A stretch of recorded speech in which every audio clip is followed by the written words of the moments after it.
unplug it and you plug it back in again. That's right. That's what you do. You just take it out and then you plug it back in. Maybe you do that, and maybe you did.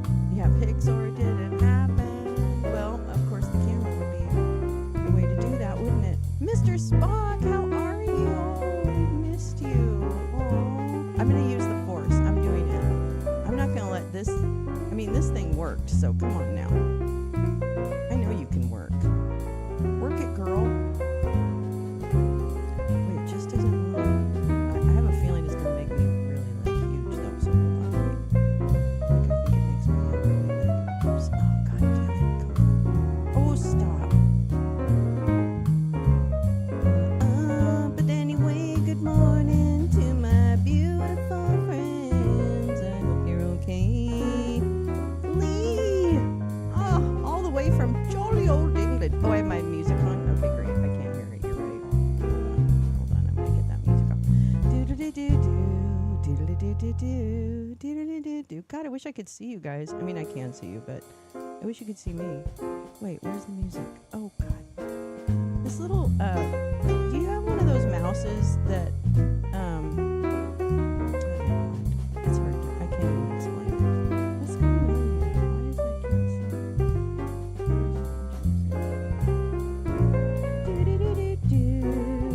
There it is. Okay, is it okay now? Can you not hear it? You cannot hear it right now, right? Okay, I hope. I don't know. We'll see. It's a whole new world. I'll be smoking soon. Don't you worry about that. Why isn't it? Okay, come on now. The camera works in the preview. The camera works in everything else. What the fucking fuck? Okay, you know what? What we do? You know what we do? On Wednesdays, we wear pink. But on Mondays, we disable our camera and reload it. So that's what we do on Mondays. Oh my God. Okay, there's me. Oh, there I am. Too big.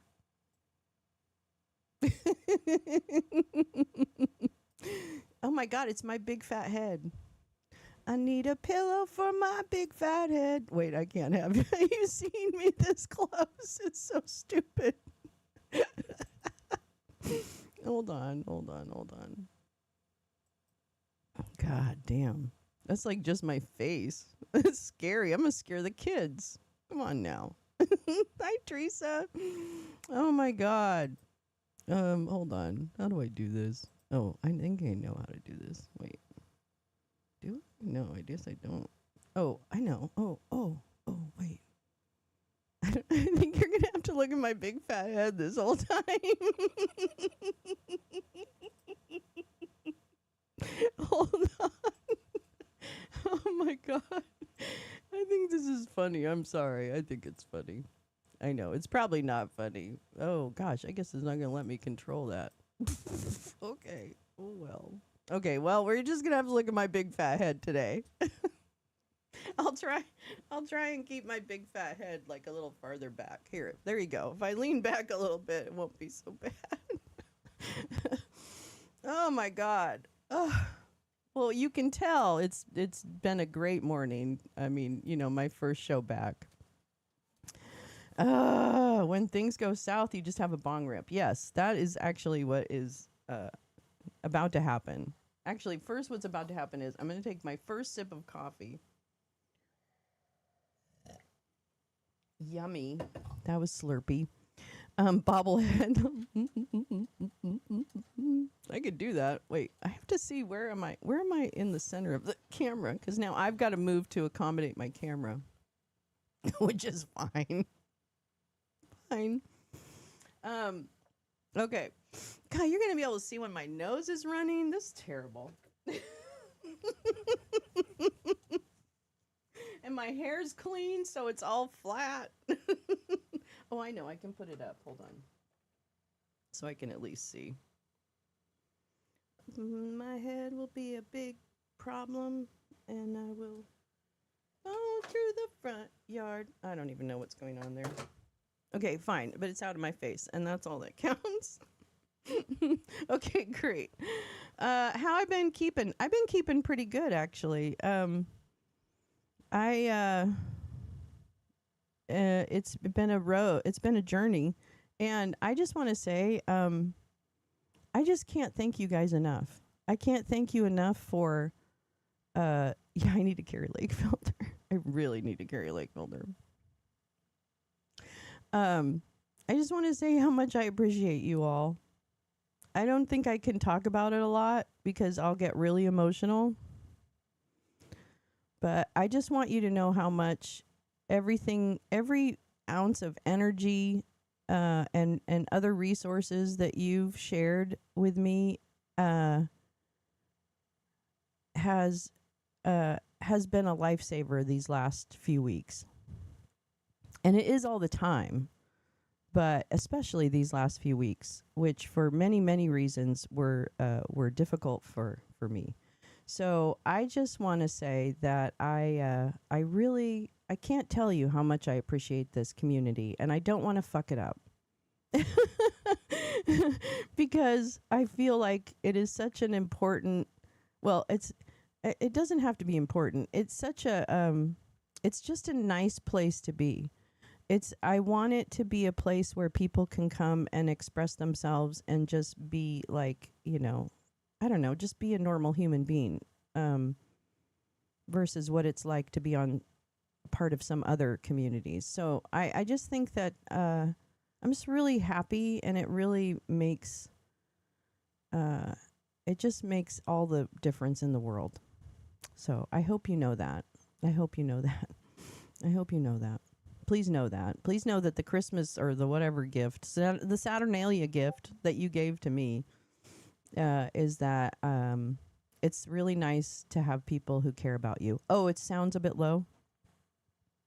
Is it too low still? Oh, yeah, I can tell it's low. Hold on. Hold on. That's one thing. Well, that's in my ear, though. I think that's not right. Oh, my God. Too many dicks on the dance floor. Too many dicks. How about that? Is that a little bit better? Is that a little bit better? I hope so. So I'm going to get really emotional, but I just want to tell you how much I really care about you. All right? I just want to tell you that. And Lee is all the way. She's at her holidays. She's on her holidays. And in jolly old England. And I hope you're having a great time, Lee. I hope you're having a great time. We miss you. But it's nice to see you this morning or afternoon or whatever time it is for you.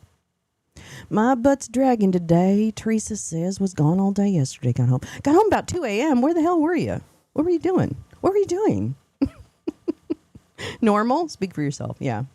I know. There's nothing normal about this place. Well, as you know, oh, good. As you know, the Congress and the Senate decided they need 2 more weeks off. So we don't have any congressional things to watch today. But oh my God, I just want you guys to be a little bit proud of me. Oh, that's the wrong mouse. There's a mouse in my house. There's a mouse in my house. There's a mouse in my house. Doodly doodly doodly doodly doodly doodly doo. Uh-oh, I gotta open Chrome. Oh, bummer, man. Oh, you know what? I know. Okay, I'm just gonna open Chrome. You know what? Where's Chrome? There it is. Okay, right, great. I want to show you what I did because I'm trying to. I was thinking about prepping for the show and what I used to do for prep for the show, and it wasn't really working totally. Like it was just like too many steps. It was silly. I was wasting energy. So I am thinking a little bit differently about it, but not really. I mean, not really. I don't know. What did I just say? Hold on. Do I sound like I'm in a barrel? I kind of feel like I sound I'm in a barrel. I feel like I'm down in the bit of a barrel. Barrel. Yeah.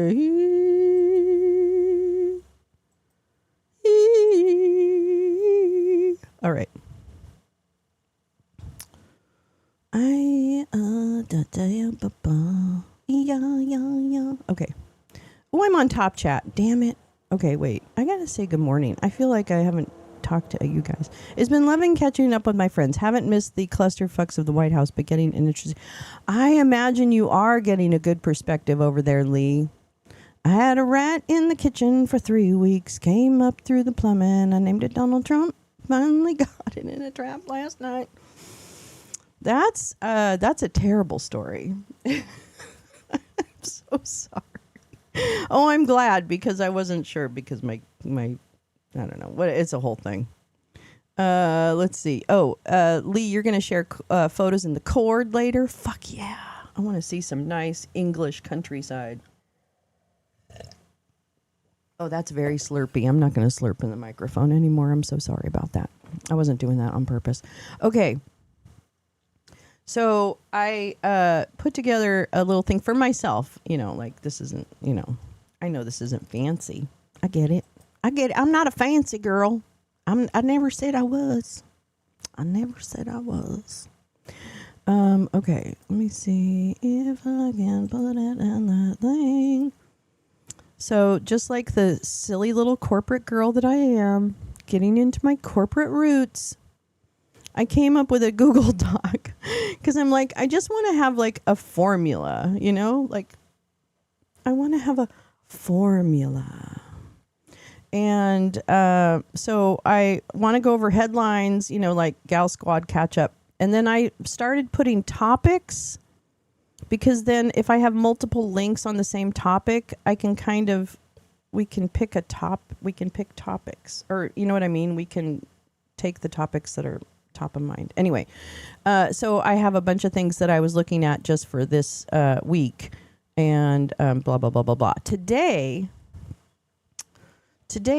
something I'd like to do is take a ramble through Marco Rubio's presser from last week. Friday?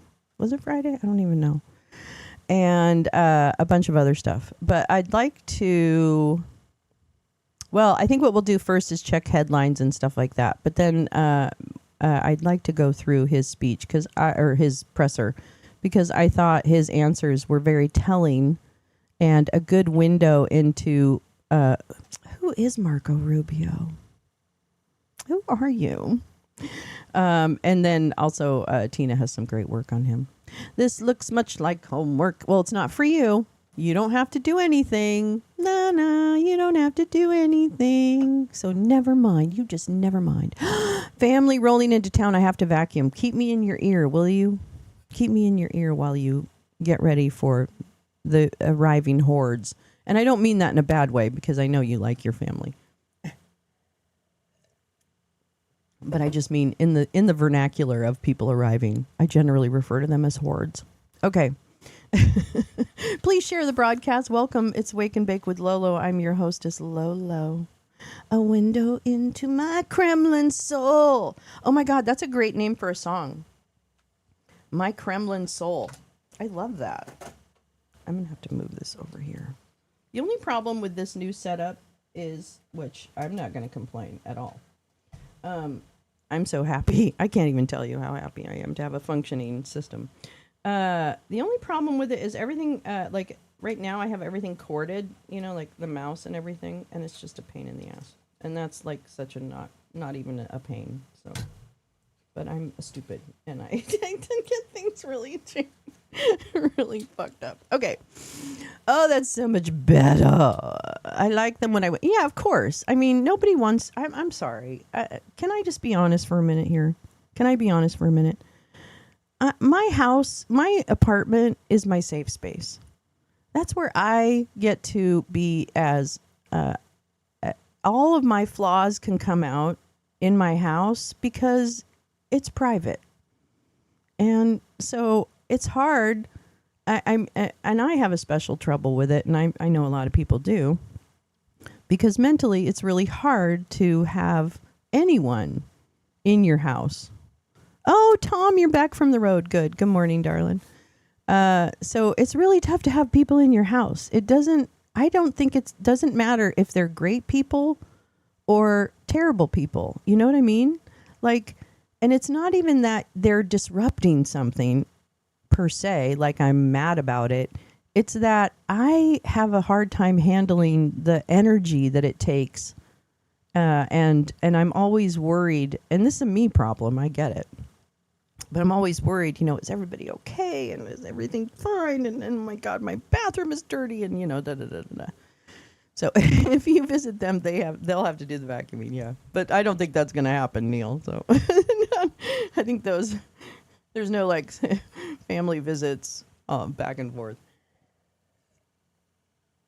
Anyway, all to say that no one should take it personally. Excuse me, sir, you're fine.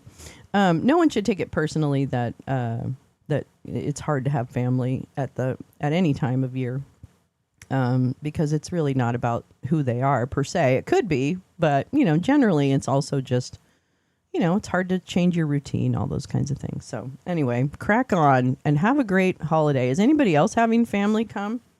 I think that's exciting. Our family is kind of like staying put. We've got one brother-in-law, but he's like a brother who's very, very sick.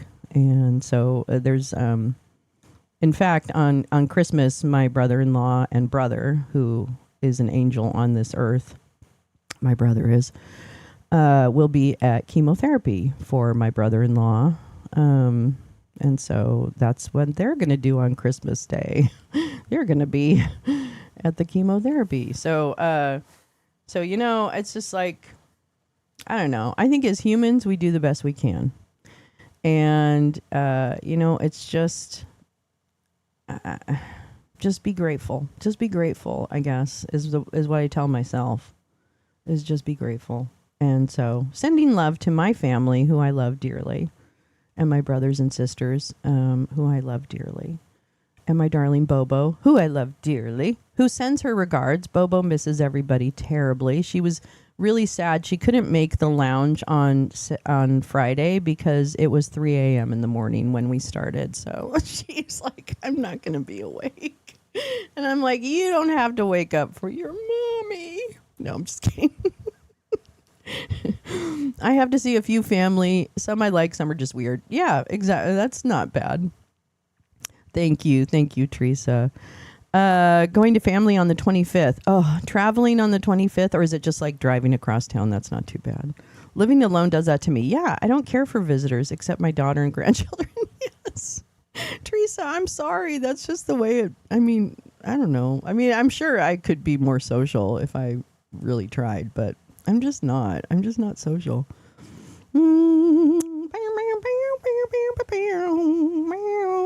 Hey, Robert, hit the like. That's right. Good reminder. Thank you. He's a great guy, and he's fighting really, really, really hard.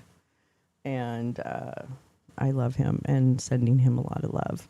So, yeah. But Bobo says hi. She's having a fine time at her. She's going to Christmas markets, That dictatorship is, well, of course, she's a visitor, so it's a lot easier to be a visitor in a country with a dictatorship than anywhere. But she says that her dictatorship is fairly calm at the moment, and and she works with a lot of Hungarians, so she does get the inside scoop. But apparently, it's a fairly as far as autocracies go, apparently that one is a little easier to live in. If you're again, she's living there, like as an expat. So, good morning, Kevin. Good morning, darling. How are you? How are you doing? I was thinking about you yesterday. Hoping you're doing okay. But good morning. Okay, so the first thing I wanted to do and to read to you, or do I do the Marco stuff first? I don't know. It's I may feel like I'm not even warmed up on terms of how to start. Well, we should start with some headlines actually, because it's kind of like you gotta have faith. Oh no, friends. You gotta have friends. Oh man, why am I not logged? Oh, I'm not logged in on anything. Oh, I'm really mad now. Okay, that's fine. Why is it fine? Because Why does it automatically log you? It automatically logs me into an account that doesn't have cancel. No, I don't want to. I gotta have friends. Oh, I love you so. Oh, here we go. Here we go. It's okay right now. Yeah, okay. Let's check the headlines. Yeah. At the animal hospital, Loki had 3 seizures this morning. Oh, it's a baby. Oh my God. What am I doing Christmas Eve? I'm reading stories. That's what I'm doing. That's what I'm doing on Christmas Eve. I'll be live at 6:30 p.m. on Christmas Eve. That's what I'm doing. I'm excited. I'm picking up a lot of solstice stories to tell. And a couple of ghost stories. Ooh, Christmas ghost stories. Ooh, scary. Scary. Okay. Oh, that's not going to be big enough at all. Oh, that's not going to be big enough at all. Mama. Ooh.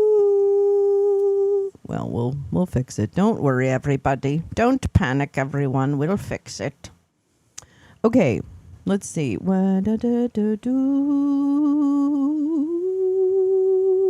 Okay.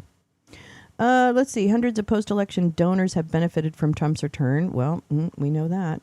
A conservative fight over bigotry. Vance criticizes purity tests. Oh, my God. You all, let me tell you.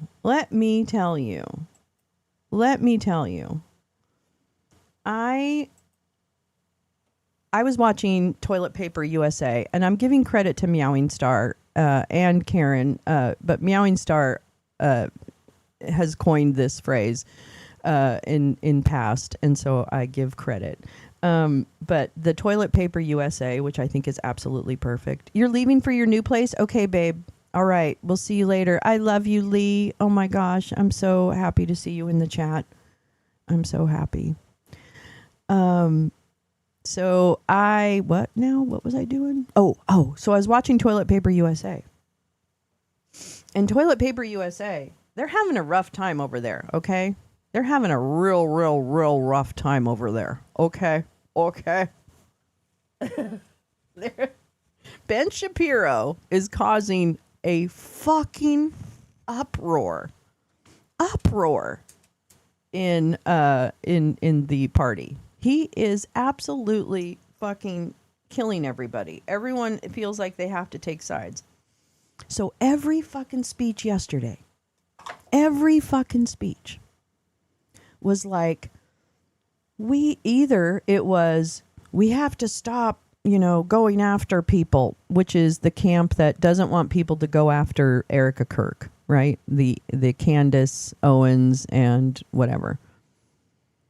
And then there's also this Candace versus Ben Shapiro beef that is causing a lot. Oh my God. The Ben Shapiro is breaking MAGA right now. That's what I'm seeing. Because no one knows what to do with Ben. And there's and it's tied to the platforming of people like Nick Fuentes, of course, Candace Owens' big thing about the fact that Turning Point USA employees actually killed Charlie. That's what she's been claiming. I'm not making it up. I've watched her show. That's what she says. And so she's got all these, maroon shirts and all this stuff, all these conspiracy theories. She's like a seriously conspiracy theory. Like she's blue and on without the blue.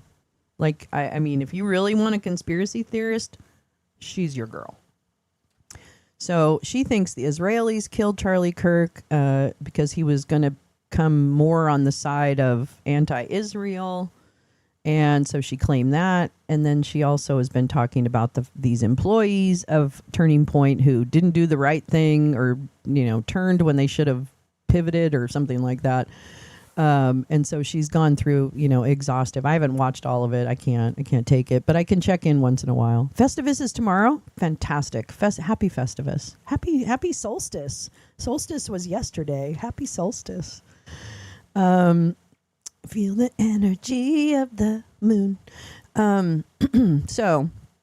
So anyways, at Toilet Paper USA, everybody who got on stage, and Steve Bannon was ridiculous. I mean, and who's the other one that I think we should actually listen to? Who was it? I can't remember. But anyway, it'll come to me.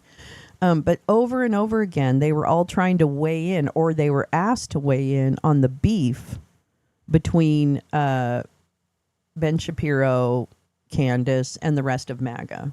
Like this triad or something. I don't even know. It's really hard to tell who's on whose team, right? I don't even know.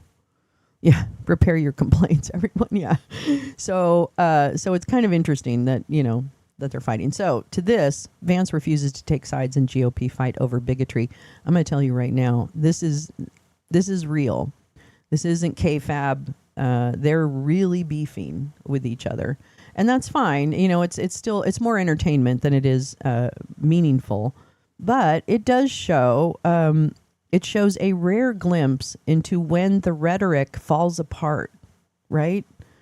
And when you can't justify actions of an administration and you decide to come down on one side of that. Now, I'm really interested to see how this progresses, because this administration is going to continue to break the law and do things that are outside, just push the limits of executive power. But it's very interesting to see if this has some kind of impact on how 26 goes, frankly. I don't know. And here's the thing about elections. And I feel like I'm not an expert. I'm certainly not an expert in election data, but I spent a lot of fucking time looking at election data for 2020, trying to debunk Doug Frank and all those people. And so I'm going to tell you right now, if they were really good at rigging, like based on their knowledge of the machines and all the shit that's happened, if they were really in a position to manipulate voting for 26, and I'm not saying that they won't be, because I really don't trust them, because this has been their aim all along, and I know this, because they've said it. It's not because, it's not like just a guess. They've said this is what they want to do. They want to understand how the machines work, and they want to control them. And they're going to do that because one of their dudes just bought Dominion voting. Okay, so we already have enough reason, enough circumstantial evidence to suspect that they might try and manipulate voting. And they might still try. But here's what happened. In the last 3 special elections, the California piece, the elections in the special elections that were held in multiple states recently, and then also Tennessee. In those 3 settings, first of all, the two of those votes were blowouts, where Democrats won, every seat in the series of special elections. Oh, hi, Kat. In the series of special elections, and hi, Badger, hi, baby. People don't trust those machines. More transparency is good, I think. I mean, yeah, I think the machines are actually probably fine. I'm going to be honest, because, again, I've looked at a lot of data. But my point is that because Democrats won very strongly in both the California piece, if you will, and then these other special elections, and the gap in Tennessee for this seat went from like a 20-point gap, like 30 points or 20 points, some very large number between the Republican and the Democrat. And it came down this election to 4%. That's huge. That is huge. Okay? And I think that says to me they're not in a position to manipulate. I think we give sometimes parts of this, group of people, I guess, we give them too much credit, and they actually don't know what they're doing. So Yeah. Is it supposed to rain on Christmas? Oh, well, that's good. I'm going to stay inside. I think I'm just going to hang inside.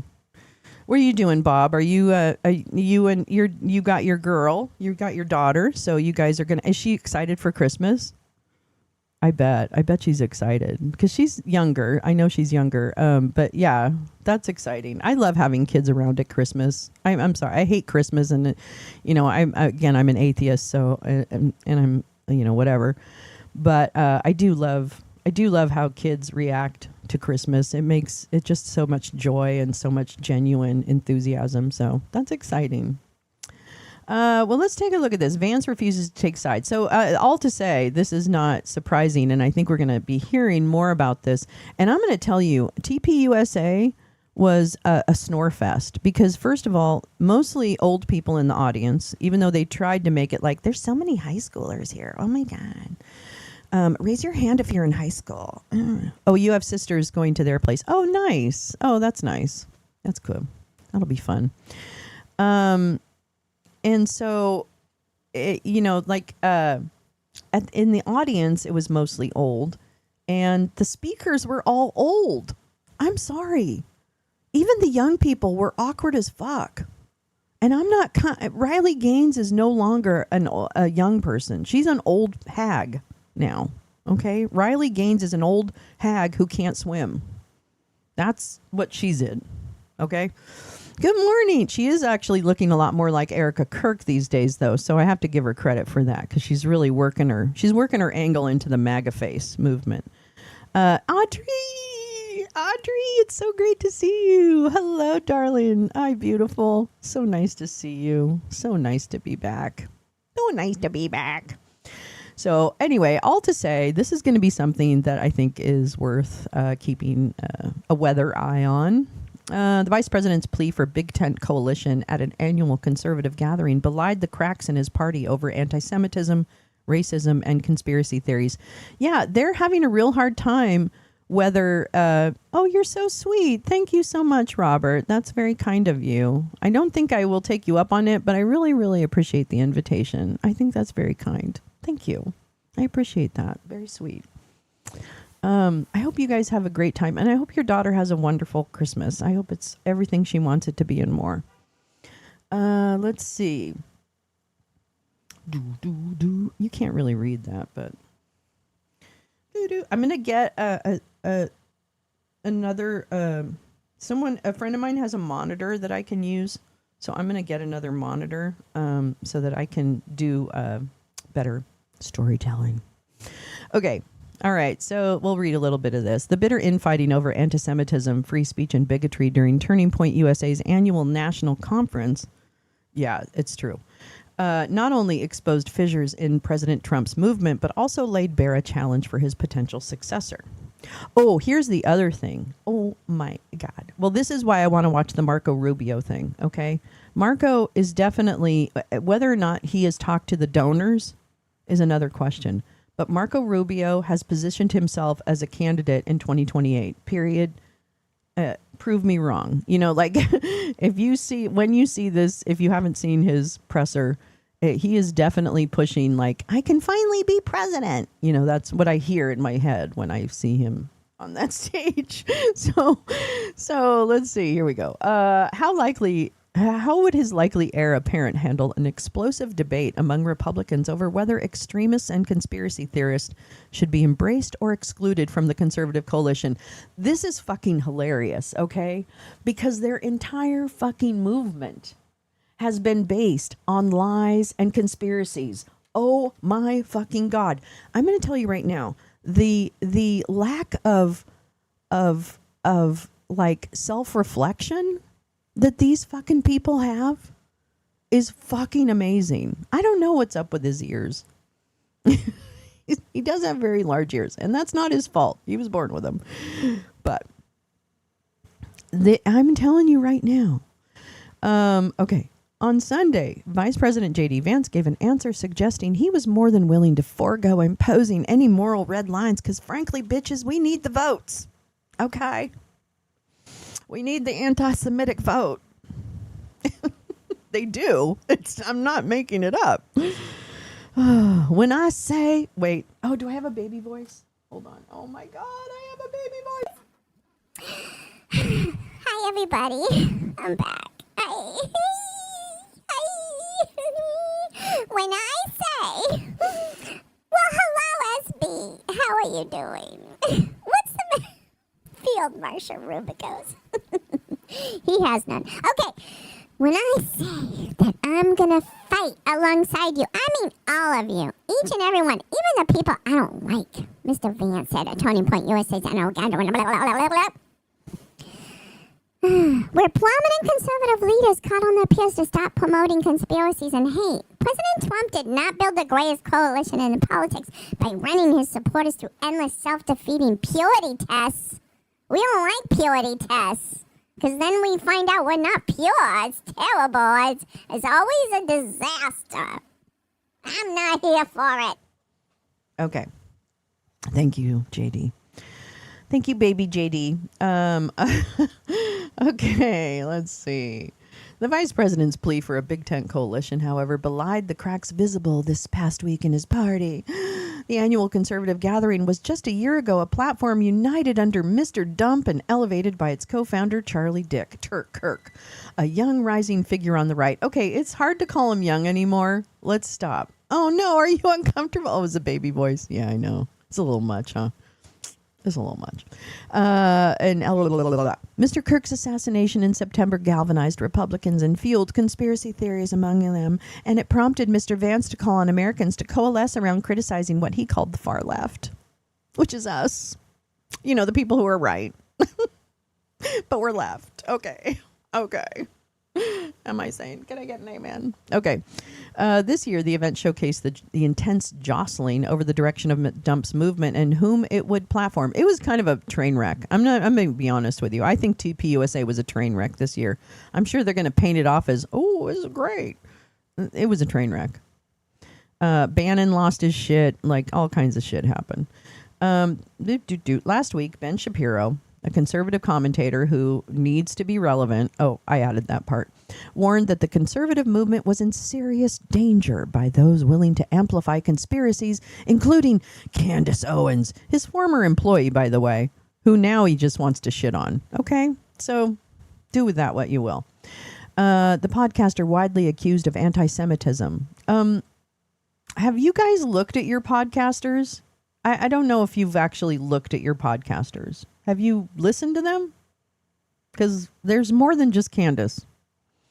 She has also spread unfounded theories about Mr. Kirk's death, like the Turning Point people killed him. Mr. Shapiro's warning also targeted Tucker Carlson, and Tucker got on stage too. All the oldies came. The former Fox News host who recently held a softball interview with Nick Fuentes, a Holocaust denier and avowed anti-Semite, who's apparently he's not very toxic anymore. They real love him. Taking the kiddo to Ascot Park and then thinking about Matador in Malibu if we're not. Oh my God, yeah, take her to the beach. That's right. This week is off. Oh yeah, get her out to the beach. That's lovely. Have a good day, Robert. On Friday, Vivek Ramaswamy, who also needs to be relevant because he's running for governor of Ohio, so he really needs some fucking help because he's an idiot. An Indian American who is running for governor of Ohio as a Republican also criticized a faction of the party. He went after those who have embraced the idea that so-called heritage Americans. Oh, I didn't hear this. Oh. He went after those who have embraced the idea that so-called heritage Americans, this is another thing that's popping up, is, what is it? I guess just the original colonizers. I don't know. I'm not really sure. Not really sure which group they want to claim. A predominantly white group whose families have been in the country for multiple generations have a greater claim to the nation than more recent arrivals. What about the people who were here before us? Do you think they have a claim? I think they do. Okay. But we're not going to talk about that because they don't want to talk about that. Those comments appeared to put Mr. Ramaswamy at odds with Mr. Vance, who has spoken out against importing millions and millions of low-wage serfs. Wow, what a way with words. And argued that mass migration was the theft of the American dream, which is really interesting because now I want to see, now that they have removed everybody who I don't even know. They removed people that were born here too, so I'm not even sure what the deal is now. But after they've removed everybody, did we just see, if you saw the story of the third attempt to indict, I think, Letitia James? Was this the one? Or maybe it was the second attempt. But nonetheless, a multiple attempts at indicting Letitia James, multiple attempts to try and do something failed because we have incompetent people now staffing a lot of the areas where there used to be competent people. Or maybe they were a little incompetent, but at least they faked it well, right? Like they followed procedure and did things like that. But now we're in the land of, there's no there's no accountability, there's no knowledge, there's no institutional knowledge. They've gotten rid of all of that.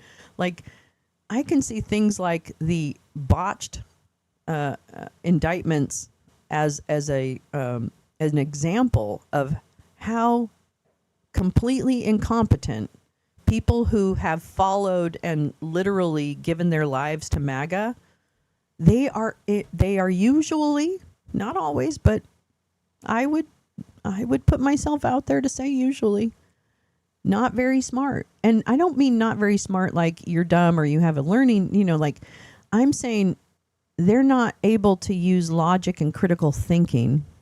Plus, they're motivated by disgusting goals, right? Eliminating DEI. So I think they're going to come up against themselves because they've reached the limits of their intellect. That's what I think. I think they're going to hit the broadside of their intellect.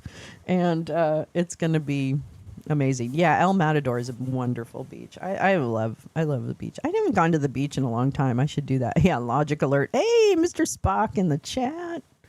Speaking of logic, Mr. Ramaswamy also took on those who have issued derogatory attacks against Mr. Vance's wife, Usha. And he said Mr. Fuentes and others promoting hateful views had no place in the future of the conservative movement. Oh, Vivek, I don't think you're right about that.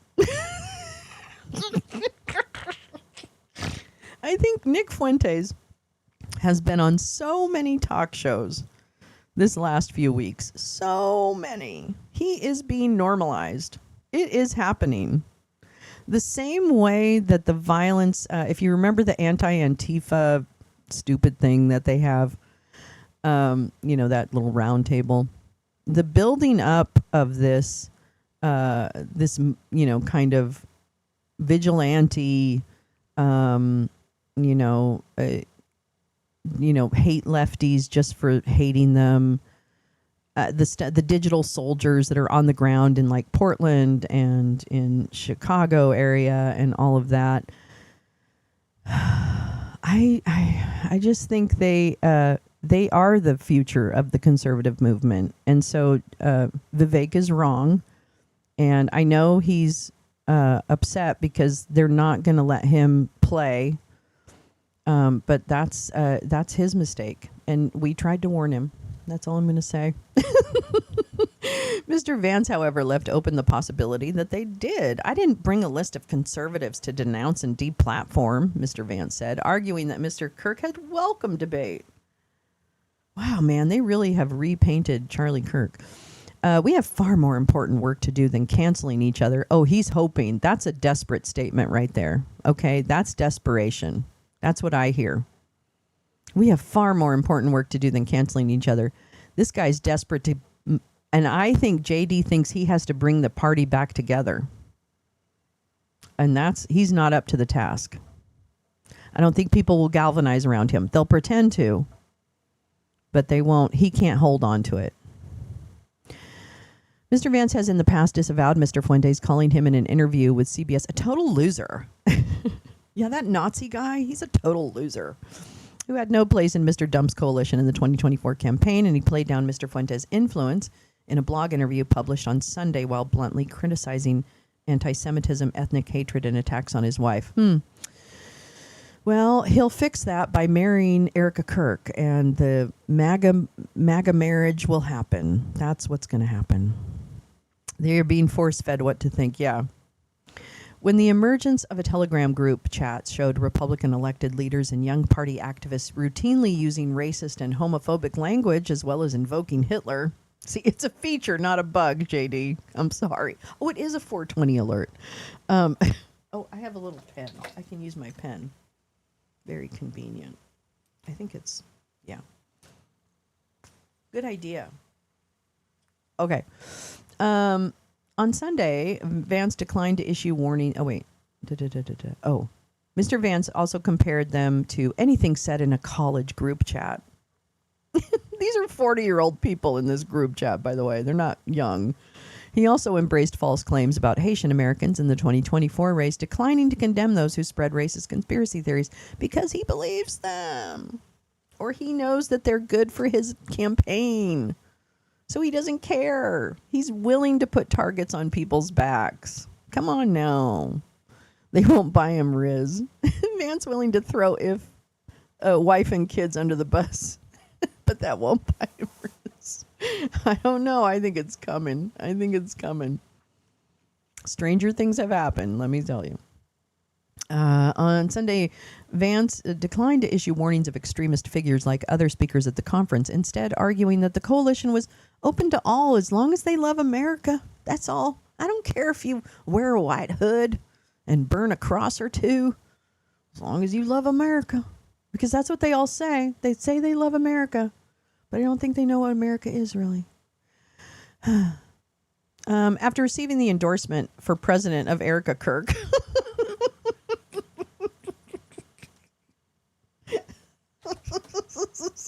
I'm sorry. I just think it's so funny. Those two are fucking. Okay, that's all I'm going to say. Those two are fucking. Okay. We don't treat... after receiving the endorsement for president of Erica Kirk, the widow of Charlie Kirk, Mr. Vance encouraged supporters to unite around Mr. Dump's immigration policies and the targeting of diversity initiatives. Oh, my God. The White House has argued that they have unfairly led to the disenfranchisement of white men. Okay, so can people please, can people please, like, can we call out the white supremacy that is, like, so fucking obvious? I can't anymore.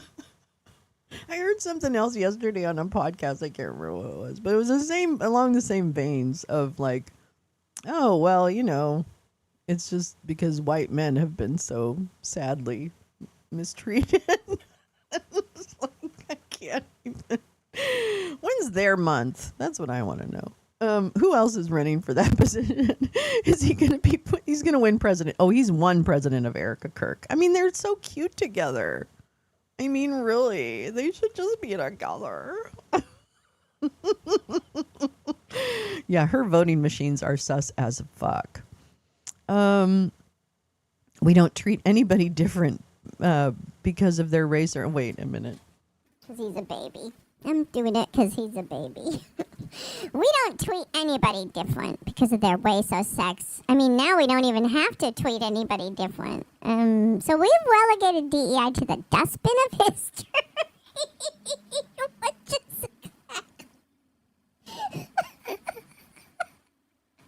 Oh my God, he said this.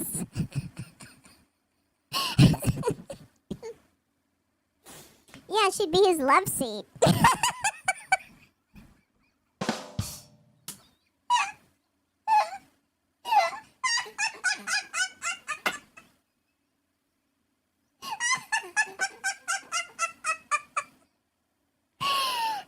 Kirk could be J.D. Vance's love seat. Oh, fucking hell.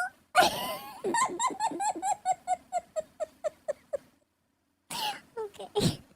I'm going to say this in a baby voice because it's pretty important. In the United States of America, you don't have to apologize for being white anymore. And by grace of God, we will always be a Christian nation. And who cares about the Muslim people or anybody else, the Buddhists? I can't. Who cares about them? They're going to have to go along to get along, I guess. I don't know. What do I know? I'm a fake Catholic. What do you know? Okay. All right. I didn't hear him. I didn't actually hear JD's. You're built like a sofa. I think the love seat, that's a fucking good joke. I should have done a better job of it, but that's a good joke. Come on now. That's a good one. The baby voice. Okay. Oh my God. You don't have to apologize for me. I can't even take this. Yippee. Back on Wi-Fi. Yay. Oh, goodly. Yeah, you caught the JD Vance baby voice. He received some of the loudest applause from the crowd when he told attendees, "By the grace of God, we will always be a Christian nation." Mr. Vance also continued to target Somali Americans after weeks of Mr. Dump's insulting the immigrant community from the White House. Mr. Vance said Omar Fateh, a Minnesota state senator of Somali descent, had previously run for mayor of Mogadishu. Minneapolis, Mr. Vance said, with the of the city with a large Somali American population. Little Freudian slip there. What a fucking dick he is. Can I tell you, he is such a fucking dick. Like, JD Vance has taken this I need to be good for the base thing so far because he's like, I'm just going to be a big old dick. And I can say anything I want. This is how he's gotten any of the attention from the maggots that he's gotten. The Maybelline. Maybe it's Maybelline. Hi, Jim Nalgren. Good to see ya. Mr. Fateh said on social media after the speech that he was born in Washington, D.C., and that his father came to America on a scholarship in the early 1960s. He added that he was proud to represent Minneapolis. While Mr. Vance has not announced plans to run for president, he showed sign on Sundays that he had his eyes on the future. Blah, blah, blah.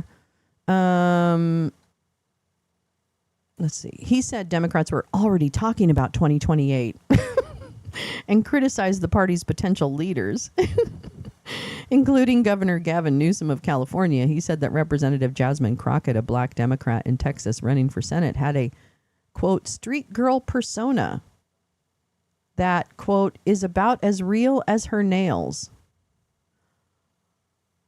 What? Excuse me? This man is disqualified, okay? This man is disqualified. Oh, my God.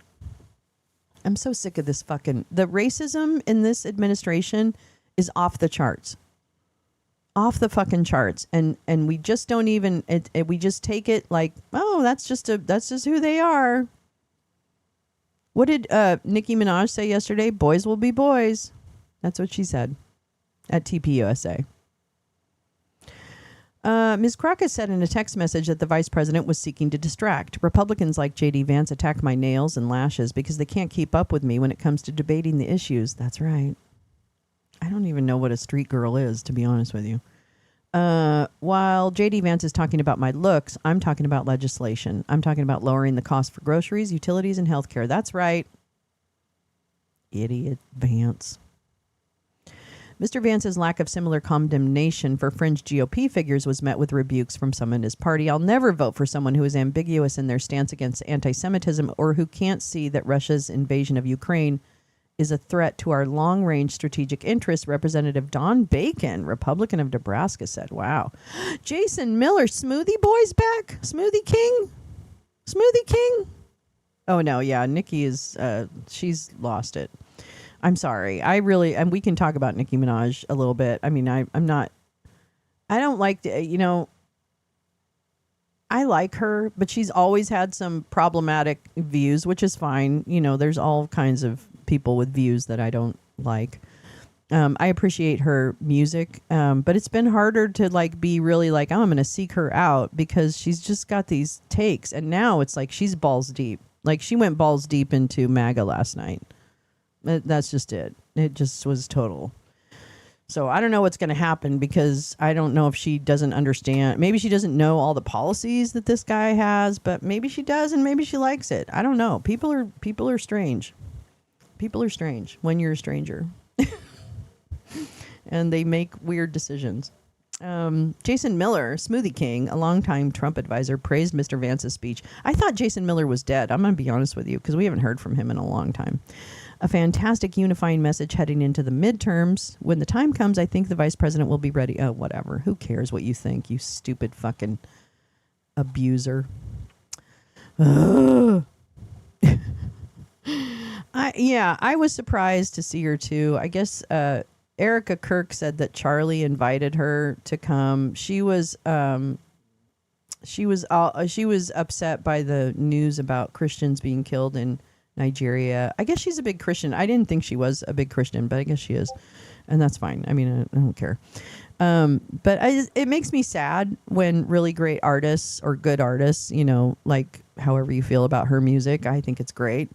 But I don't think I'm not going to seek it out because I just, when you make a choice to actually align yourself that deeply with this administration, you're making a really significant choice about, I know she was, and she probably still is a big LGBTQ advocate. This is what I'm saying is not all the, I think that the Republican Party, and especially with people like entertainers and others who are not like embedded in politics all day long, I feel like, people can be pulled into that movement and not necessarily understand all of the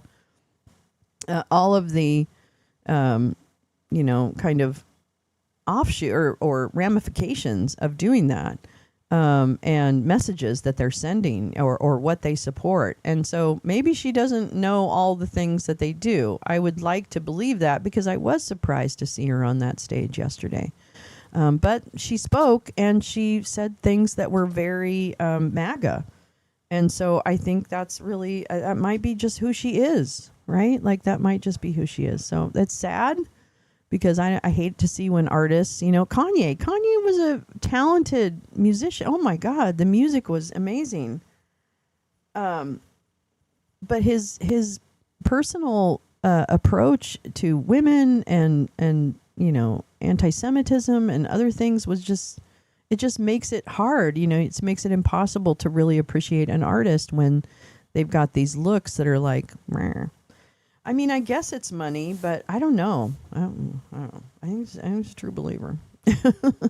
When alive, Charlie criticized Nikki as a bad role model for black girls. Well, that's probably true. And I think anyone who joins that movement thinking that they're going to get one thing will end up getting another. And it will be very upsetting when they do get that. I think it's headed for disappointment. But maybe I'm wrong. I don't know. Maybe she'll be... I don't know. Maybe her and Erica will get... No, I don't know. Okay. All right. So there's that. It's probably about money for a lot of people. I'll be honest with you. I feel like, like all these artists that go over to Dubai and shit, to like fucking... It's amazing to me. All right. Let's see here. All right. All right.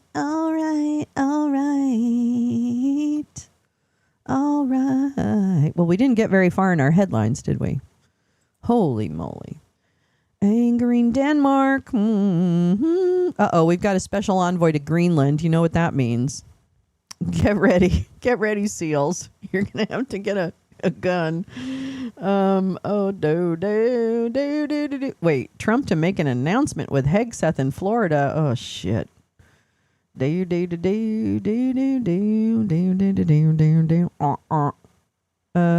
Trump halts 5 wind farms off the East Coast. The Interior Department said the projects pose national security risks without providing details. The decision imperils billions of dollars in investments. Oh my God. I accidentally have seen Kanye West. He was opening for the Rolling Stones. Didn't know who the fuck he was. He played 4 songs that all sounded the same. Okay, well, not a fan. Okay. All right, not a fan. That's okay. The economy showed resilience in 2025 because against the self-inflicted wounds of this. Have the best Christmas, American, whom I hate. Thank you for your attention to this matter. I'm going to end everything I do with thank you for your attention to this matter. I don't know why we haven't done that sooner. Governor Landry of LA is going to take Greenland now. Oh, is he going to be the special envoy, Teresa?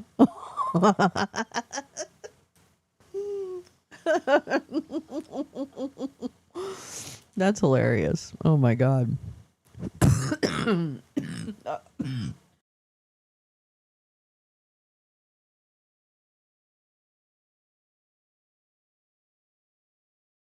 Oh my God.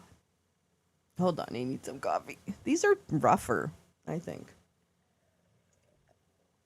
Oh my God, this coffee is so good. I can't even believe how good this coffee is. Oh my God, I'm so happy to be back with you guys. I can't even tell you. This makes me so happy. Thank you. I heard the Dutch oligarchs started mineral mining after Klump's push to take it over. Uh-oh. Poor Greenland. All Greenland wants to do is exist.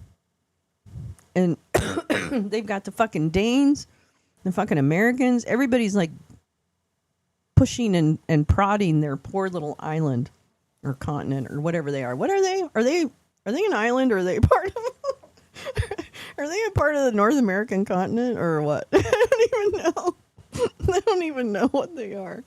I should probably look. I think they're a part. Are they a part of the North American continent? I think they are. Okay.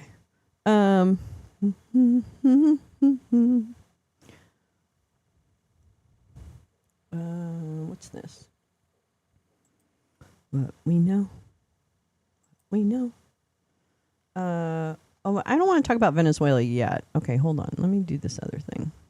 Hold on. Let me do this other. I think I want to watch the Marco Rubio thing to see. Well, first of all, to test if our thing works. I'd really like to make sure my shit works.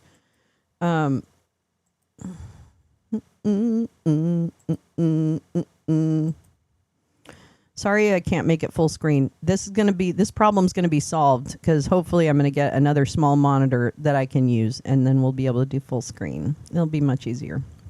Okay, so I'm not sure if this is gonna work, but we're gonna try. And what I want to do is watch Marco Rubio and then just make some comments along the way. I haven't seen all of this, so forgive me, but we'll watch it together and learn. I watched some of it, and it was disturbing enough that I wanted to watch the whole thing. Okay, here we go. Let's see if this works.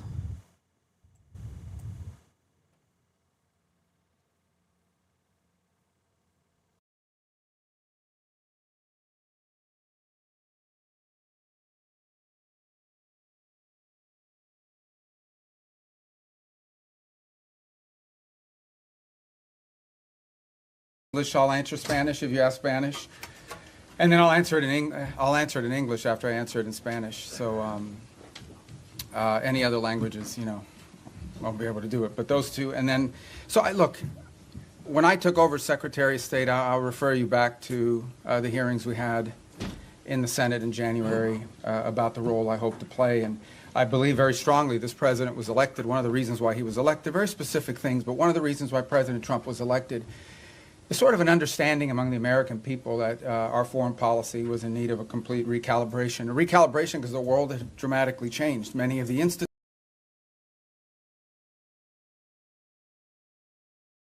Well, unfortunately, I can't hear it. So hold on just a minute.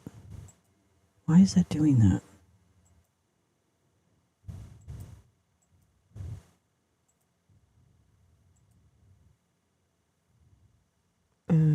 Oh, I don't know what this is. Okay, let me see.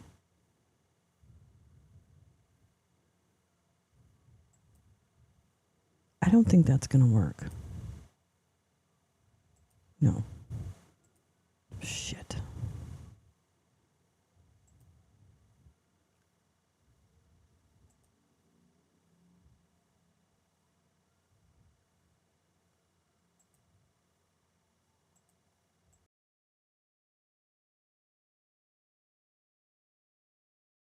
Oh my God, I'm so sorry. This worked when I tested it. I can't fucking believe it.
Oh no, hold on. What happened?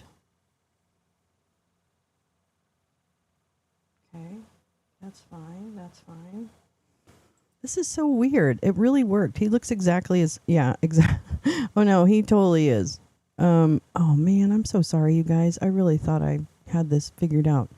Okay, well, bear with me just a moment. We're gonna keep working. We're not gonna give up. Not gonna give up. Not gonna give up. Yeah. Monitor and output. Applying reforms. No, I can't hear it in my ear. Speaker. Okay, that's that. I'm so sorry that I'm a weenie and I don't know how to fix things. Why don't I not know how to fix things? What is this? Maybe that's right. No. Okay. Wow. Okay. Well, okay, we're going to have to test that a little bit better then, aren't we? JD hacked my computer because he doesn't like me. All right, that's fine, because guess what? I got a lot of shit I can read, and I'll figure that out after the show. So, there. Oops, we have to... No, we don't have to watch this. This is a read. This is not a watch. I'm not gonna make you watch fucking... What's his name? Bullshit Bobby. You hear me? And heard MR for a second just now. Oh. Okay, shoot. All right, we're going to figure it out. I just... I don't want to keep you on while I'm trying to figure it out. So I won't make you look at Brainworm Bobby, or listen to him rather, I should say, or look at him, because I'm going to take him off the screen. So how about that? All right, I want to read to you this story that I picked up yesterday.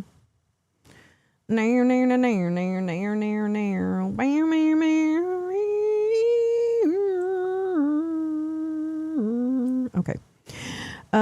Trump administration seeks to cut off access to transgender health care for U.S. children. This should be, I think my next trip is going to be to find out if the Children's Hospital here in Los Angeles, I think they had changed their policies around gender affirming care. And so that's probably the next place the dinosaur is going to go, is against this, because I think this is, if we don't attack the attacks that they're making on transgender individuals, then there's no hope for anyone, right? Like we have to help each other and make sure each other don't get lost in the shuffle. And right now, the transgender community is getting lost in the shuffle of, burning trash cans of fire. And so anyway, this is something I thought we should read about.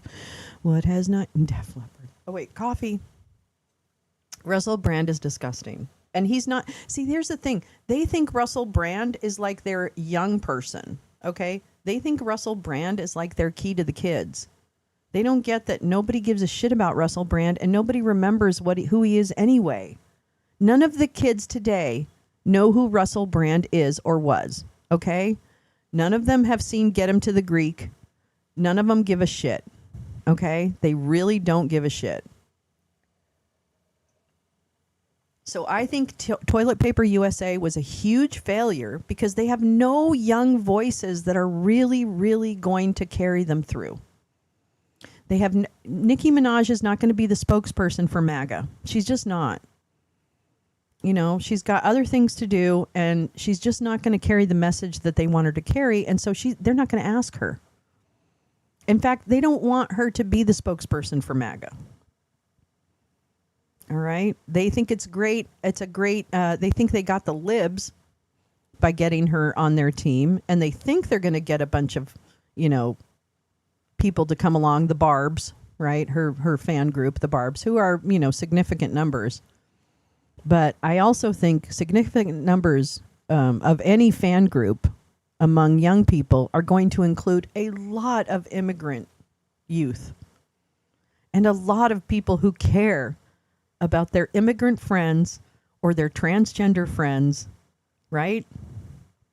And I'm going to tell you right now, they are not going to follow her political views. They may continue to follow her as a fan, but she is not going to be the one who brings a horde of new voters. It's not going to happen. Because I think her fans understand what this administration is about. I do. So, nice try, but I don't think this isn't the Taylor Swift move. I mean, they can have Taylor Swift. She's already written an album that shows that she's the trad wife. What the fuck? You've got Taylor Swift. Go get her. Go get her, boys. She's signed up to be one of yours. She's down. She's down to clown. I'm telling you right now. All right. But anyway, on to other, this is horrific. Oh, I'm so sorry. How embarrassing. Okay. Excuse me. Carla, my lovely Carla.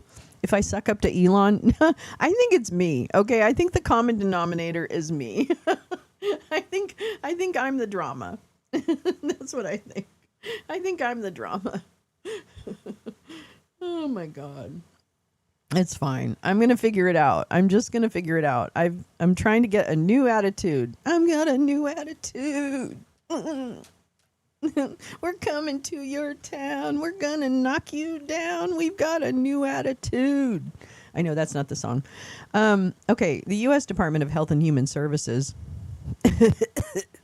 on Thursday unveiled a series of regulatory actions designed to block access to gender-affirming care for minors, building on broader Trump administration restrictions targeting transgender Americans.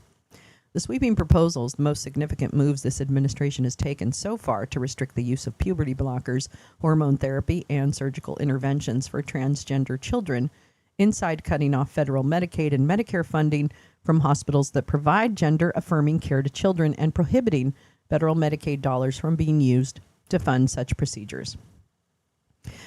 Quote, "This is not medicine. It is malpractice," Health Secretary in name only Robert F. Kennedy Jr. said of gender-affirming procedures in a news conference on Thursday. Sex-rejecting procedures rob children of their futures. Interesting. Thursday's announcements would imperil access to nearly 24 states, where drug treatments and surgical procedures remain legal and covered by Medicaid, which is funded by federal and state dollars. And it's not just, it's actually, they're going to cut off the funding. So they're extorting this change in policy from hospitals. Yeah, YOLO too, right? Totally. Thursday's announcement, blah, blah, blah. Okay. The proposals run counter to the recommendations of major U.S. medical societies, and advocates for transgender children strongly refuted the administration's claims about gender-affirming care, saying Thursday's moves would put lives at risk. The multitude of efforts we are seeing from federal legislators to strip transgender and non-binary youth of the health care they need is deeply troubling, said Rodrigo Lehtinen of the Trevor Project, a nonprofit suicide prevention organization for LGBTQ plus youth. Proposed rules would threaten youth gender-affirming care in states where it remains legal. Medicaid programs in slightly less than half of states currently cover gender-affirming care. At least 27 states have adopted laws restricting or banning the care. The Supreme Court's recent decision upholding Tennessee's ban means most other state laws are likely to remain in place. The proposals announced by Kennedy and his deputies are not final or legally binding. Officials must go through a lengthy rulemaking process, including periods of public comment. That's us. And document rewrites before the restrictions become permanent. They're also likely to face legal challenges. Yes, but the Supreme Court has not actually shown us that they care about transgender people. So there you go. Or children. But the proposed rules will likely further discourage healthcare providers, this is the point, from offering gender-affirming care to children, and many hospitals have already ceased such care in anticipation of federal action, which is disgusting. Hannah Edwards, executive director of Transforming Families, a support organization for families of transgender youth in Minnesota, said she expects some patients will still be able to get care at private clinics that don't participate in Medicaid and Medicare. but that won't be a solution for all kids seeking care. Edwards has a 15-year-old transgender daughter and said that there's a growing sense of fear because of federal government actions, even in a state that's become a destination for families with transgender children. The conversation that constantly happens for my family personally is, where is our red line when we need to flee the country, she said. That's real. Nearly all U.S. hospitals care for patients enrolled in Medicare and Medicaid, and federal government's largest health plans that cover seniors, people with disabilities, and low-income Americans. Losing access to those payments would imperil most U.S. hospitals and medical providers. The same funding restrictions would apply to a smaller health plan, the State Children's Health Insurance Program, the CHIP, when it comes to care for people under the age of 19, according to a federal notice posted Thursday morning. This sets a very dangerous precedent for all areas of healthcare. If the government can cherry pick one area of medicine to use to withhold necessary funding from entire groups of people, okay, that's important. That's the point, said Dr. Scott Leibowitz, a psychiatrist and board member for the World Professional Association for Transgender Health. The group develops standards of care for transgender patients globally. Kennedy also announced Thursday that the HHS Office of Civil Rights will propose a rule excluding gender dysphoria from the definition of a disability. Gender dysphoria is a formal medical diagnosis that describes the distress felt when someone's gender expression does not match their sex assigned at birth. Young people who persistently experience gender dysphoria are first evaluated by a team of professionals. Some may try a social transition involving changing a hairstyle or pronouns. Some may later also receive hormone-blocking drugs that delay puberty, followed by testosterone or estrogen to bring about the desired physical changes sought by patients. Surgery is rare for minors. Dr. Mehmet Oz, the administrator of the Centers for Medicare and Medicaid Services, can you fucking believe that? Can you fucking believe that? I can't fucking believe that. I can't fucking believe that. On Thursday called transgender treatments, quote, a Band-Aid on a much deeper pathology. Okay. And suggested children with gender dysphoria are, quote, confused, lost, and need help. No, that's you, Dr. Oz. You're confused, lost, and you need help to exit the building. Polling shows many Americans agree with the administration's view. Which polling? Which polling? Which polling, PBS? Which polling? Are you fucking kidding me? Are you fucking kidding me right now? Polling shows many Americans agree. An Associated Press NORC Center for Public Affairs research survey conducted in May found that about half of U.S. adults approved. What? Where? Who are we? Who? What? Well, they didn't ask me. What is it? NORC. What is it called? The public AP. Oh shit, wrong one. Damn it. I don't know how to do it. Okay, that's fine. Too many dicks on the dance floor. Too many dicks. Too many dicks on the dance floor. I want to see what this fucking thing is. NORC. AP report. Transgender. What the fuck? Okay, hold on. Ooh, okay, I'm going to show you this. Hold on. This is from the AP. Most say gender is determined at birth. More people approve than his job performance overall. People are more likely to oppose than support public health insurance programs like Medicare or Medicaid covering gender. No, I don't. Who would you ask? Overall, whether someone is a man or a woman is determined by their biological characteristics at birth. 68% said yes, I guess. 31 said no. Someone can be a man or a woman even if that identity is different from their biological characteristics at birth. Wait, I don't get. Oh, that's the blue. Okay, so these are the people who believe gender is decided at birth. This green, and this blue is people can transgender. Is real. So, what? Overall, 31% believe in transgender genders, a transgender, what? Someone can be, yeah, okay. So, and then of Republicans, of course, only 11%, independents 22%, Democrats 54%. What's wrong with these people? Who are you? Who the fuck are you? Who the fuck are these people? I have to have a conversation with them. And what's this? What you guys want everybody to be free? What's your fucking problem? Come on, independents. You want everybody to have fucking freedom. Yeah, it's how it was phrased. I mean, you can say, yeah, people decide a gender at birth. You can say, yes, that statement is true because at every birth, at one point, someone puts a gender down on a birth certificate in most, if not all cases, right? Like, I think that it does have something to do with the way the question is phrased. I don't know, maybe not. Which statement, okay, the question was, which statement comes closer to your own views, even if neither is exactly right? Oh, okay, that's what they asked. Which statement comes closer to your own views, even if neither is exactly right? That was the question.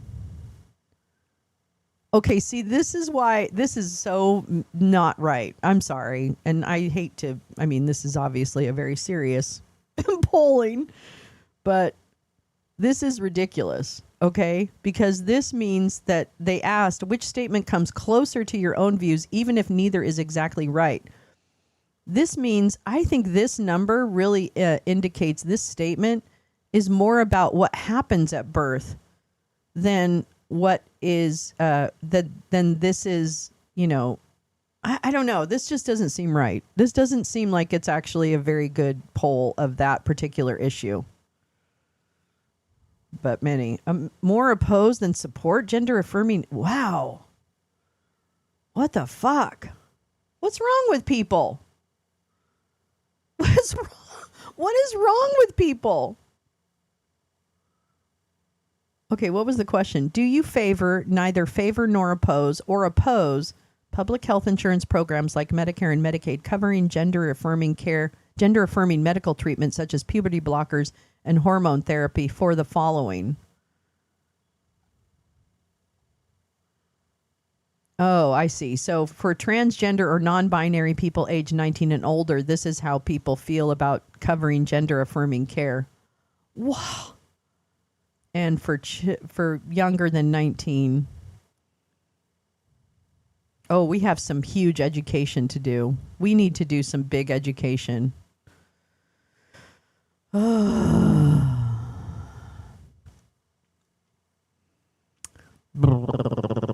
Okay. Well, I'll share that in the thing. Yikes.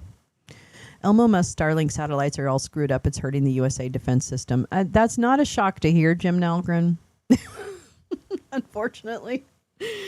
Mike Johnson. Oh, please. You know what? They're doing all this stupid stuff. All the surface stuff they're doing. The ballrooms.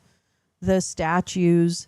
The this. That's all their shit. Right? They're going to do that shit. It's all going to have to be taken down. The dump's name on the Peace Institute. All of those things. They're all going to be removed. I've told myself I can't worry about those things anymore because they want us to worry about those little things and get really triggered by them when they're doing the big things like this. So they can put Dump's name on my ass. I don't care. Okay? I mean, they can't unless they give me a lot of money. And then I'm going to fuck it up. Then I'm going to have fuck put in front of Trump on my ass after I get the money. Okay. Anyway, that was the whole storyline. Polling shows, okay, whatever. Chloe Cole. Sorry, Chloe. A conservative activist known for speaking about her gender transition reveal spoke at the news conference to express appreciation. She said cries for help from her and others in her situation have finally been heard. But the approach contradicts the recommendations. This is it. This is the point. Hi, Josh. Hi, Joshy. But the approach contradicts the recommendations of most major U.S. medical organizations, including the American Medical Association, which has urged states not to restrict transgender care and services. The American Academy of Pediatrics called on HHS to reverse course Thursday, saying children and families will bear the consequences. People will die. People will die. Suicide rates could increase. That would not be a surprising outcome of this policy if it goes into effect. Yeah, I don't understand why the party of parental rights doesn't let parents make these types of decisions, medical decisions, with their children, with their doctors. I'm unclear on why you want parental rights in some areas, but you're not willing to let parents to actually raise their child. So you want to raise their children. That's what I'm hearing. So, yeah, fuck you. We're not going to let you.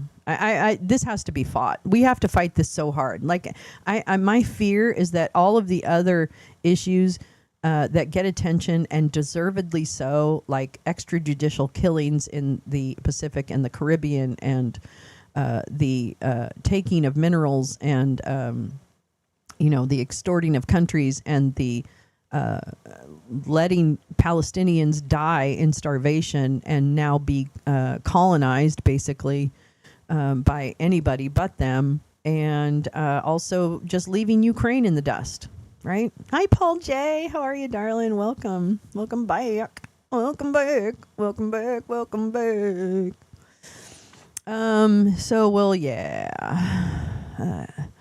These rules are a baseless intrusion into the patient-physician relationship. Patients, their families, and their physicians, not politicians or government officials, should be the ones to make decisions together about what care is best for them, said Dr. Susan Cressley, the president of the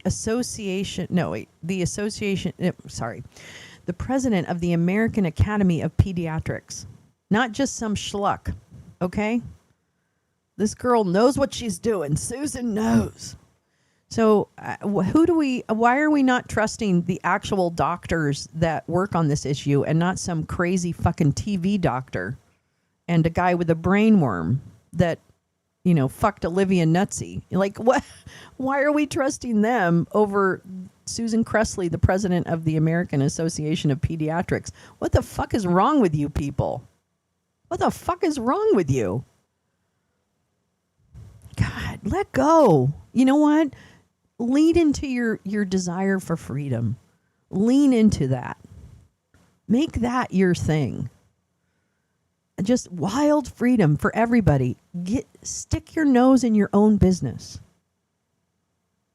They're not coming for your children, okay? Nobody is telling your child at school, I don't have time to teach your child fucking English, okay? I'm certainly not going to teach them to be transgender. Jesus. 60 Minutes sold its soul, and not to rock and roll. Yeah, exactly. Exactly. The fact that we even have a chart here to discuss how society feels, thank you. Thank you. Thank you. This is it. You're right, SB. You've nailed it. It's disgusting. Oh, baby. Oh, my Marley. Oh, no. Is it my baby? Oh, Teresa. I'm telling you right now, this has to become critically front-facing. Like, I really fear that in quiet and with little resistance, this is going to continue to happen. And this is going to hurt. It's just, it's so critically unfair to withhold funding, which is what the thing this this regime loves to do, is like, I'm going to hold your funding. It's just such fucking bullshit. I think we need to start creating regional cooperation groups, like California, Washington, Oregon, obviously, could start and create kind of a coalition of governments where we make sure that transgender care for everyone is available. Okay? Maybe that's what we should do, is within the guidelines, within private business, you can do more. And even Newsom could do more. So, I mean, do something, Gavin Newsom. Stop fucking vetoing trans rights bills. That's another thing we need to talk about. Gavin Newsom isn't going to get fucking anywhere unless he comes correct with human rights. with how he deals with people who are unhoused, with how he deals with transgender rights and how he's vetoing and also the menopause Women's Health Act that he refused to sign. So I'm going to tell you right now, Gavin Newsom, you need to come correct, because it is not a gimme. It is not just your little cute tweets that are going to get us to vote for you. All right? You motherfucker. We're not as stupid as MAGA voters. And yeah, what you're doing is great. Dog him. Get him. Be clever. Love your social media team. I think they're doing a great job. Both things can be true. That you're doing a great job at kind of trolling this administration. But at the end of the day, if you actually want to be like a fucking, the savior of the fucking Democratic Party, well, you better start acting like you represent the entire Democratic Party and, in fact, the entire nation. And that starts with transgender people. Because if you're not willing to stand up for people who are transgender, then you're not willing to stand up for anybody. And I fear that he's making these MAGA moves, and obviously in the interest of increasing the tent, but at the expense of actually standing on principle. And if he were more artful, he could probably do both, right? He could probably do both if he was focused on how to actually advance human rights and talk to conservatives. I don't have a problem with conservatives talking. You know what I mean? Like, I don't have a problem with the debating. I don't have a problem with the fact I understand that people have a hardwired set of values that I don't agree with, right? That doesn't mean we can't be civil. It doesn't mean we can't have conversations. It doesn't mean we can't have debates, but we must start with a shared set of facts. And my fear in this country is that we are no longer able to agree on some basic facts. You will take any issue and come up with a basic fact about that issue and will be challenged by chuds because the messaging that they've received that's been planted in their little brains is that they must resist just on the face of it, that they can't even have a conversation about why it's important for parents and children to make decisions about their health care. Because that's really what the issue is, okay? That's really what the issue is. And you know what? In schools, you definitely should talk about transgender people, about LGBTQ, you should talk about, you should have, at our high school, we had celebrations around coming out day every year. So you can build ways in the school to actually support and encourage children for who they are. That's all that teachers are trying to do. They're not trying to convert anyone. Nobody has time. In a school? Are you fucking kidding me? If they have time for that, they're not doing something else. So we have to fight harder against this because it's being hard-coded into this other segment of the population. And I will always believe we have a chance to do better. Or at least make the people who are bigoted shut the fuck up and go back to their, whatever. Go back to their, I don't even know what. I don't even know what they do. Anyway, so that's my little speech. Okay. The announcements build on a wave of actions Dump his administration and Republicans in Congress have taken to target the rights of transgender people nationwide. On his first day in office, Dump signed an executive order that declared the federal government would recognize only two immutable sexes, male and female.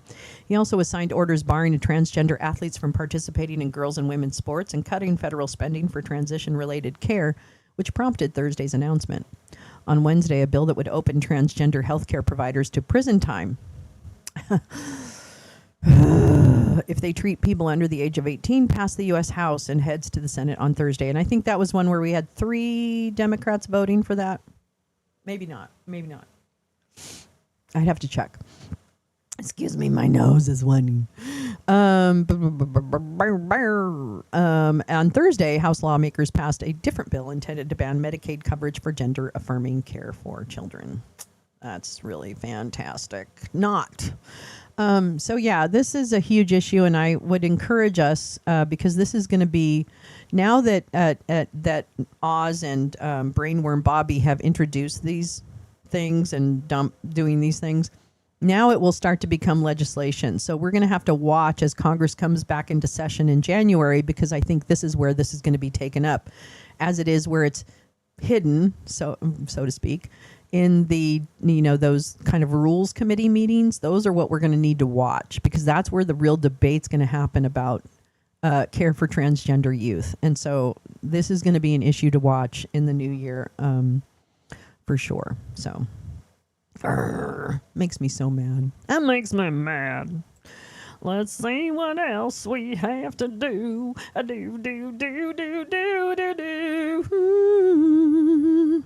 think I want to read this.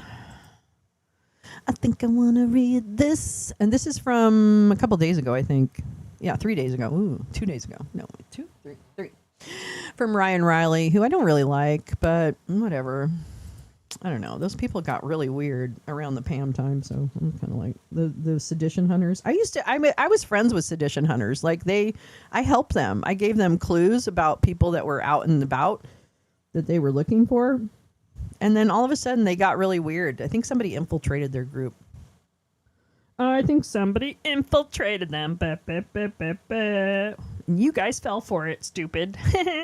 Okay. Anyway, that's what I think about anybody who doesn't like me, by the way. So too bad. No, I'm just kidding. That's how I feel.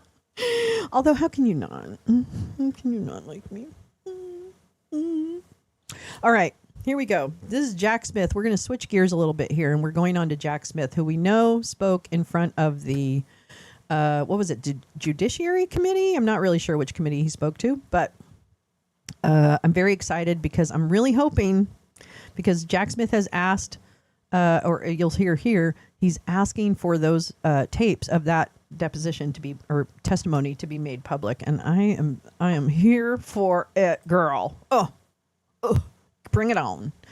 All right, but this is a piece from Ryan about Jack Smith. Jack Smith wants the American public to hear the facts about his 2 criminal cases against Dump, asking Dump ally Jim Jordan to release the video of his 8-hour testimony during a closed-door deposition this week and schedule an open and public hearing, according to a letter obtained by NBC News. Seeking to head off selective leaks of Smith's testimony to Trump allies on Capitol Hill, Smith's attorneys wrote in a letter to Jordan that the prompt public release of the full videotape of Mr. Smith's testimony would ensure that the American people can hear the facts directly from Mr. Smith rather than through secondhand accounts. See, this is it. If they want to be as transparent as they're really saying for that, then baby, let's bring it. Let's do it. Let's be accountable. Or transparent, I should say. Accountable is asking too much. Let's start with transparency, shall we? There we go. It seems keeping the populace focused on social issues distracts from the grift. Absolutely, Tom. 110%. You are correct. While Dump told reporters that he wanted Smith to testify in public, House Republicans have been reluctant to give Smith that public forum. Now, maybe you should ask yourself why. Chuds. Maybe you should ask yourself, why doesn't Jim Jordan want Jack Smith to speak in public? Why do you think that is? What's he going to say that would be so damaging? What? I'm really curious, because you all want to see the evidence. We never got a trial, so you never got to see the evidence. I think you should see the evidence. I think I should see the evidence. Let's see the evidence. How about that? Haberdashery.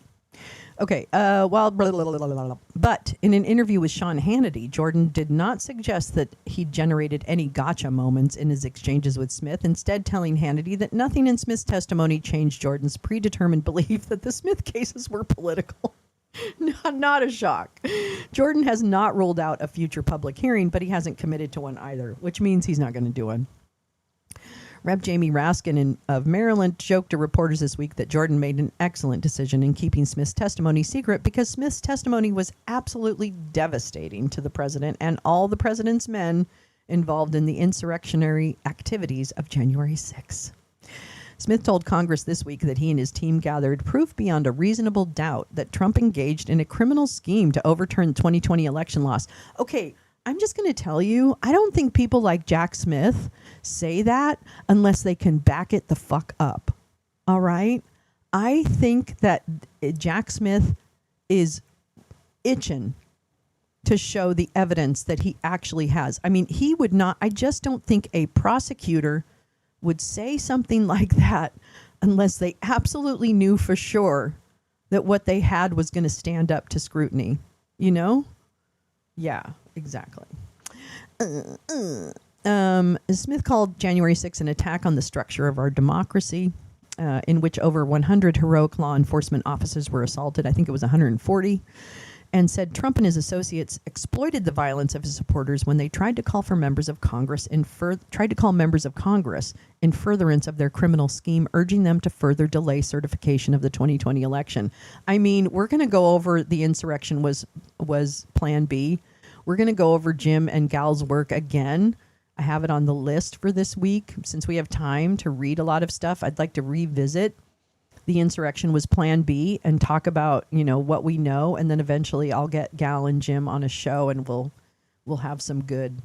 Hi, Val. Hi, lover. I love you. Hi, girly girl. Okay. In the new letter, Smith's attorneys wrote that he welcomed the opportunity to testify about Trump's alleged unlawful retention of classified documents, obstruction of justice, and role in attempting to overturn the results of the 2020 election. Remember that? Because he took all those documents. Remember that? And hoped his testimony would serve to correct the many mischaracterizations about the work of the special counsel's office. Reiterating their request for an additional public hearing, Smith's attorneys wrote that Smith stood by his decisions and steadfastly followed Justice Department policies and the law. We look forward to cooperating with you to provide the public with the opportunity to hear directly from Mr. Smith regarding his work. Smith's lawyers wrote to Jordan. Well, we'll see. All right, so that's a little update for that. I wanted to get in. Let's see, which one do I want?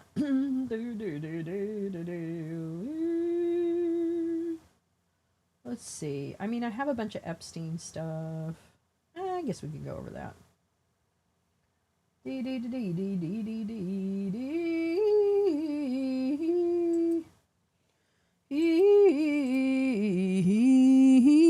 Here's PBS SoCal. We all saw it live on TV. Exactly. I even called 911 to report that the Capitol is being attacked in Canada. Oh my gosh. I remember that. It was really crazy. I'm like, I yelled to Bobo because she was working in the other room, and I'm like, they're breaching the Capitol. And she's like, what? I said, they're breaching the Capitol. I'm like, she's like, what the fuck? I hope Smith told Jimmy he was a coward. I don't know if he did, but I hope he did something. Okay, so we're going to start with our Epstein stuff. And I'm not an Epstein expert, and nor do I really want to be, because I find all this untoward, and I don't want to hear about children being abused. But this is an important story about power and money and abuse. And I think it's worthy to stick with in that vein, because this is a real chance at accountability. And I think accountability is so lacking that where we can get it, we should. And that is what is right. So I wanted to just pull up a few pieces that talked about the initial review of the Epstein file dumps that happened at the end of last week. So I would think there's not a ton of information yet, but we're getting there. So I hope that a lot of people will do like good evaluate, kind of an analytical pieces of what is in there. But I thought I'd start with this piece from PBS News from yesterday, I think, probably, a couple days ago. Okay,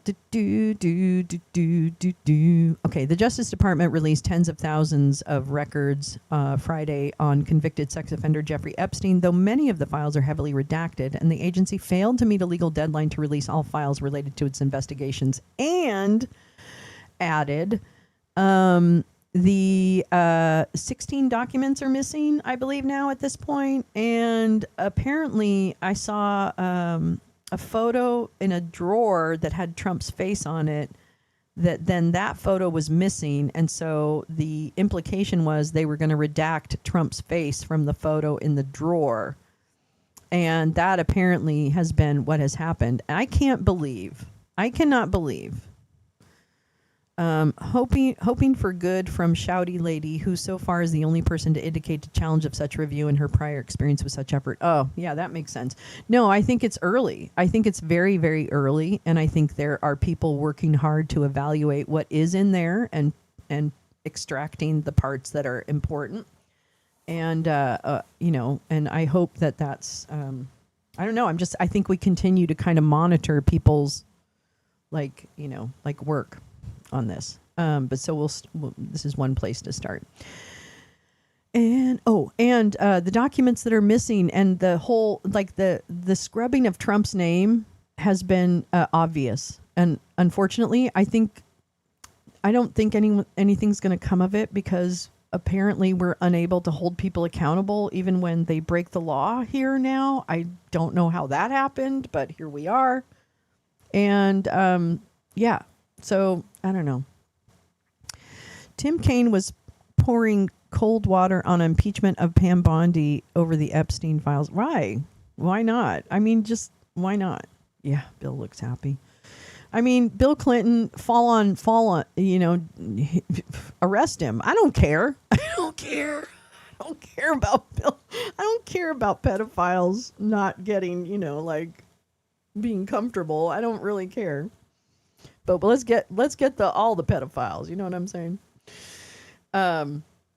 If we get this one, we have to get the other ones too.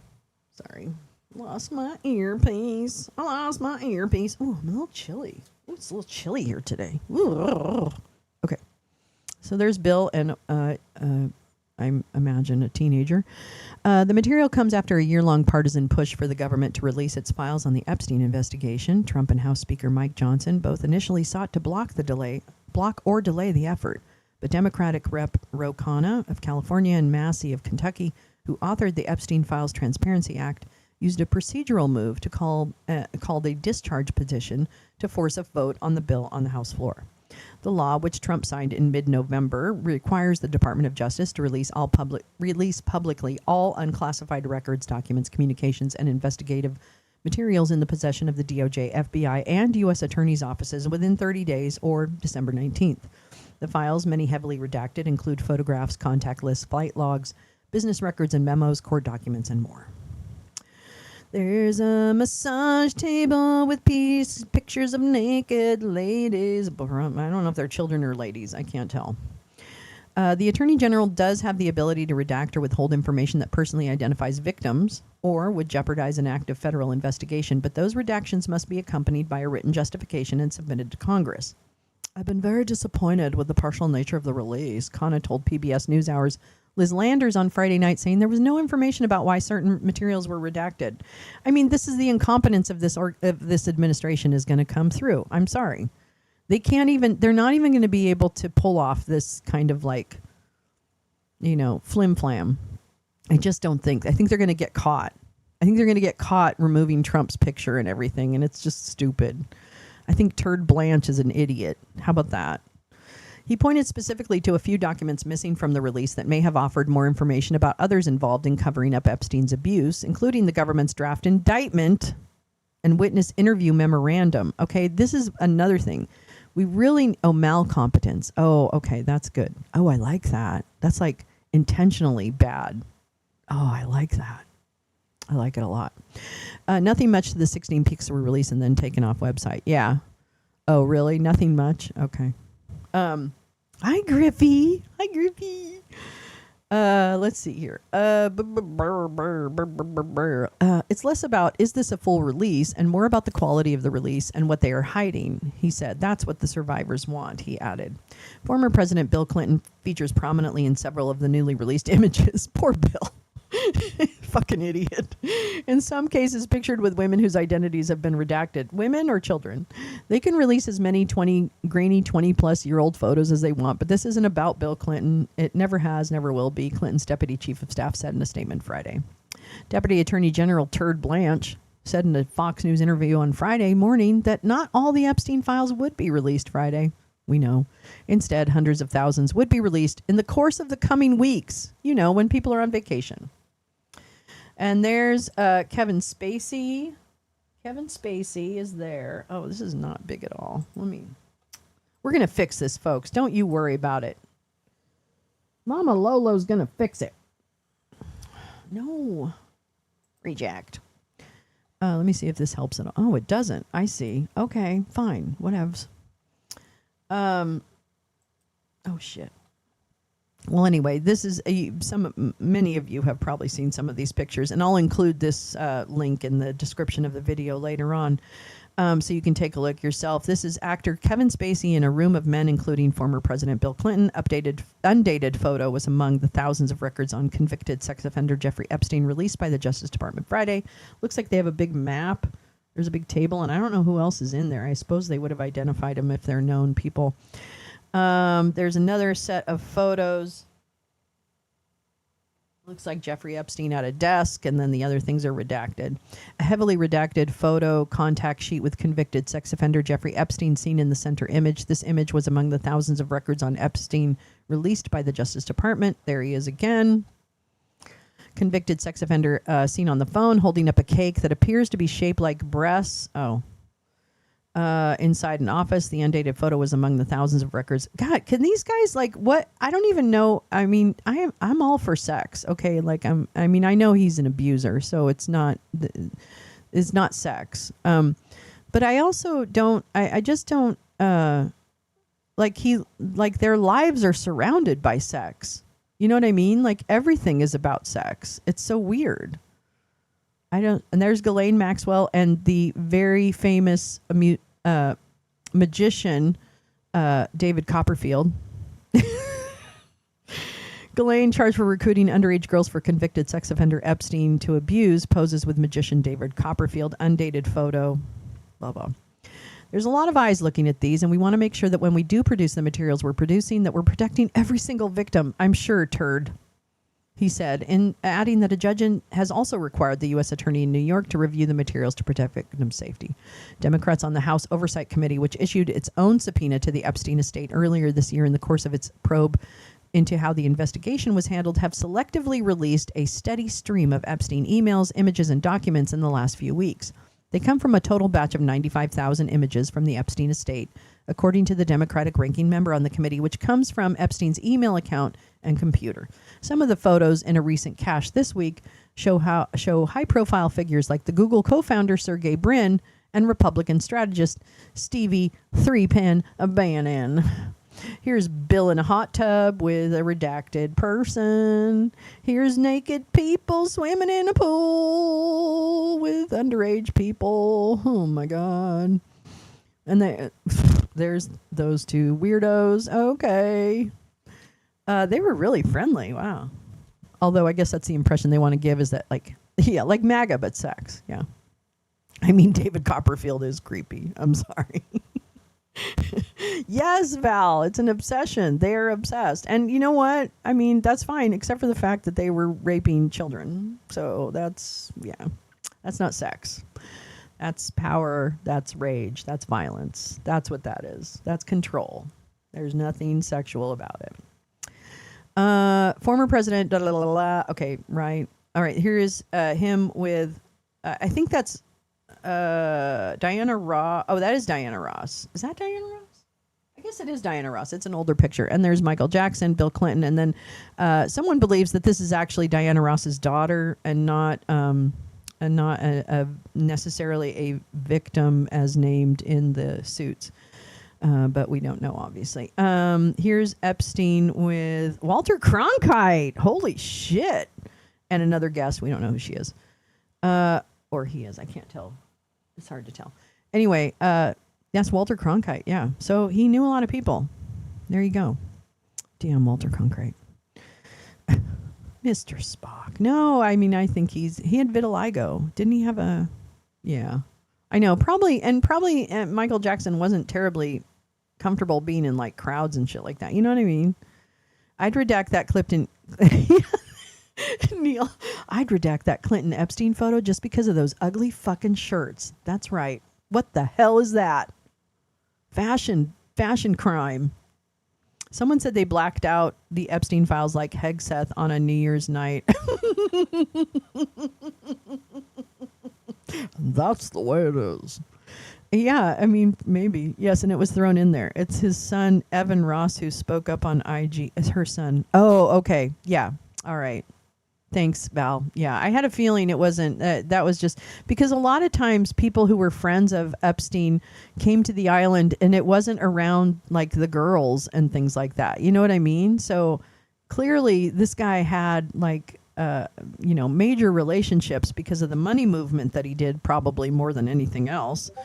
And then, obviously the sex ring kind of bullshit. Regulate your dicks. Yes, men, please. Come on. Keep it under control.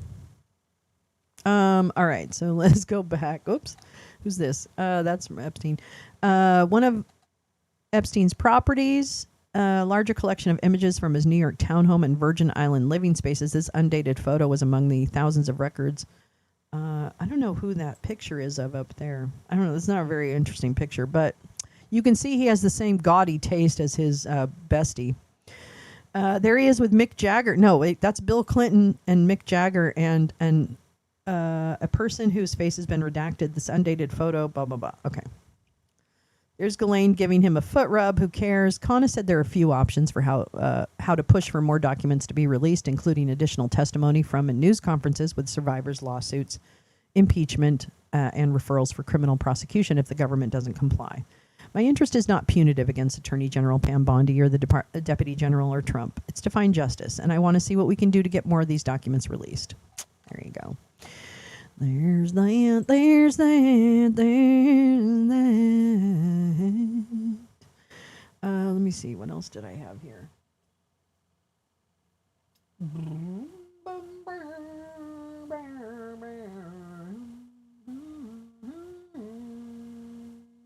See if this one's any good. Let's see if this one's any good. This is from December 19th, too. I really wanted something more recent. Let's see.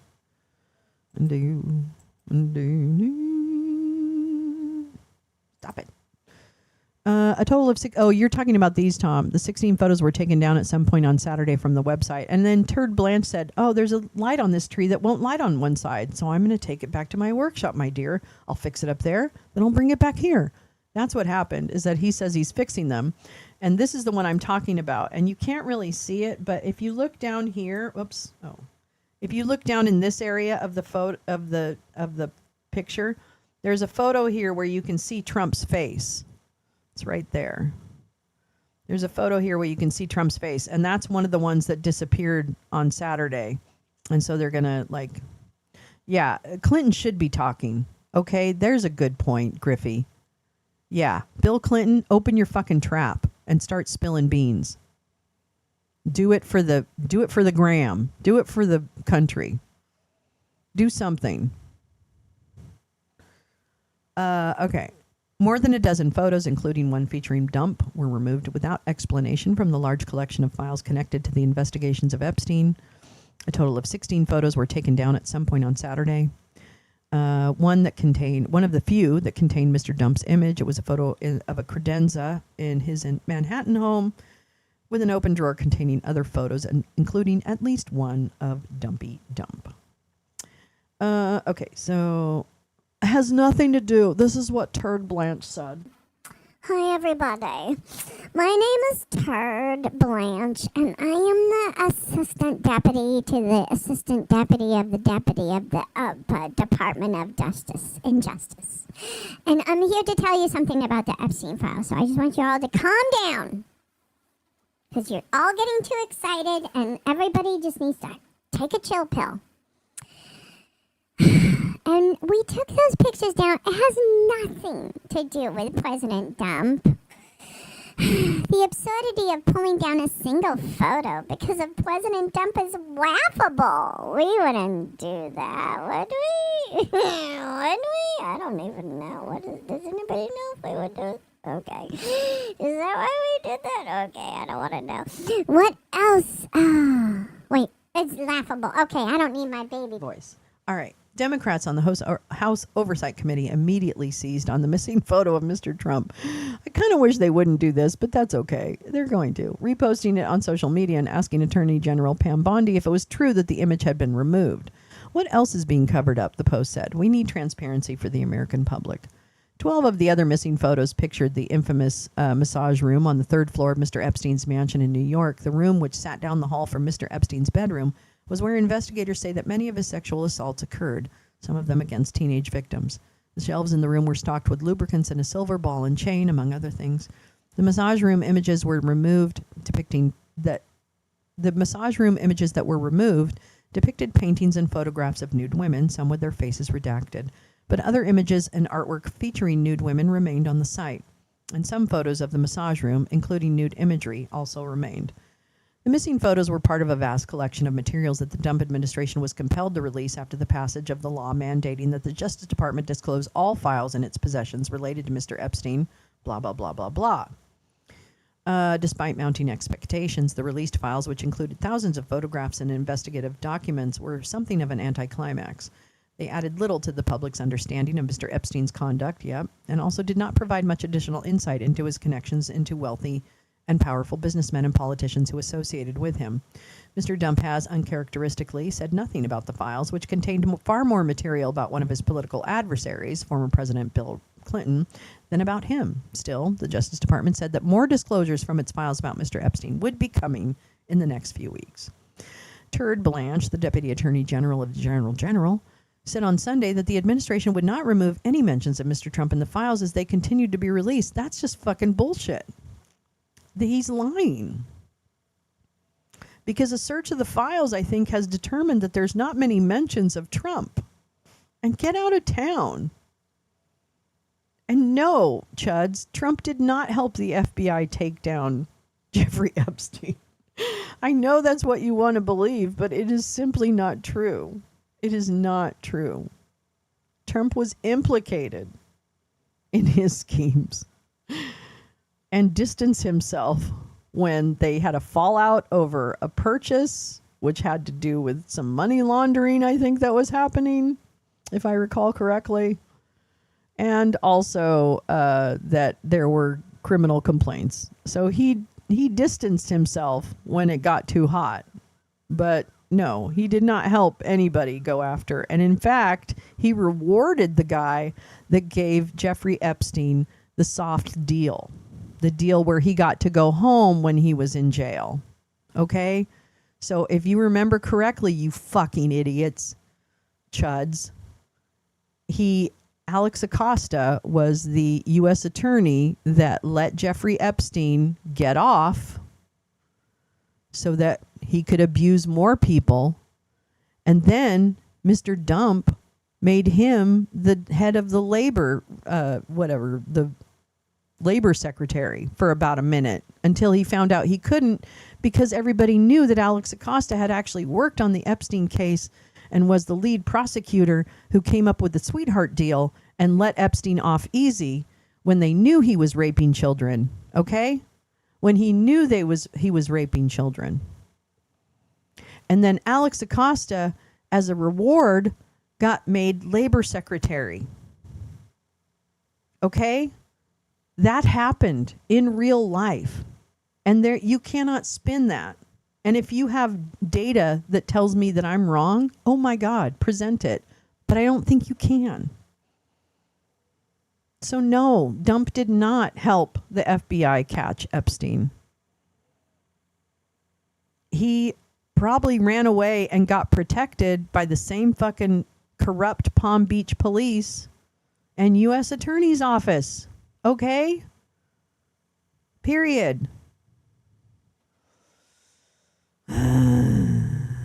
It does seem, Tom, that there's a compromise on a lot of people to varying degrees.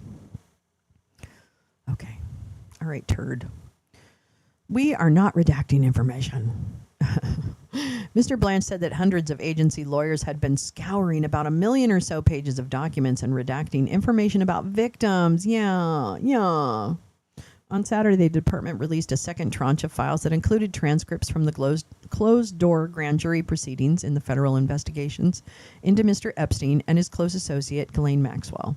While those documents had never before made public, they add little to what is already known about the case. And I think it was like 131 pages were like all the redactions in the grand jury testimony was like crazy bad. Like there were pages and pages of blacked out text. All right, so let me go back. All right. Okay, let's take a break. We're taking a break. Hey. I don't know why, and I don't know why Obama isn't more loud about Flynn and et al. Like, I don't understand where, I mean, I guess I understand you don't want to be sued or you don't want to, like, whatever. But I do think more people should speak about what happened and what is happening.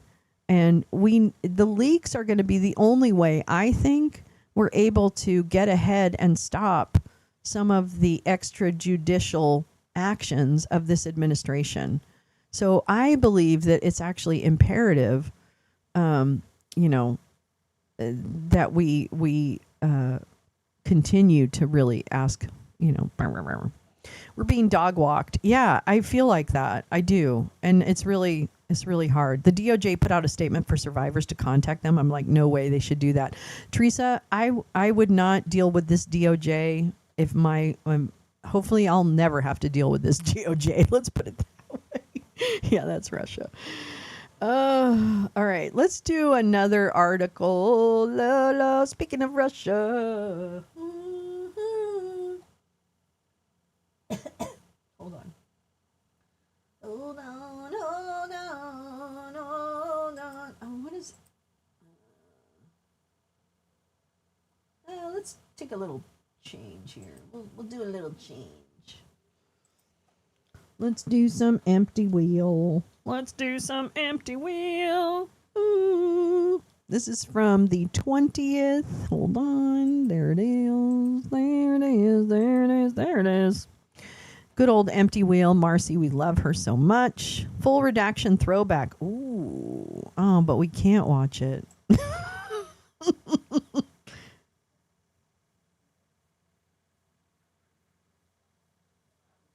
Can you guys? You guys can't hear that either. Wow, this really fucked up, like, immediately. Okay. Excuse me. All right, we'll come back. I mean, I'm going to figure out, after this show, I'm going to work on why it's fucking up. Oh, my Lord.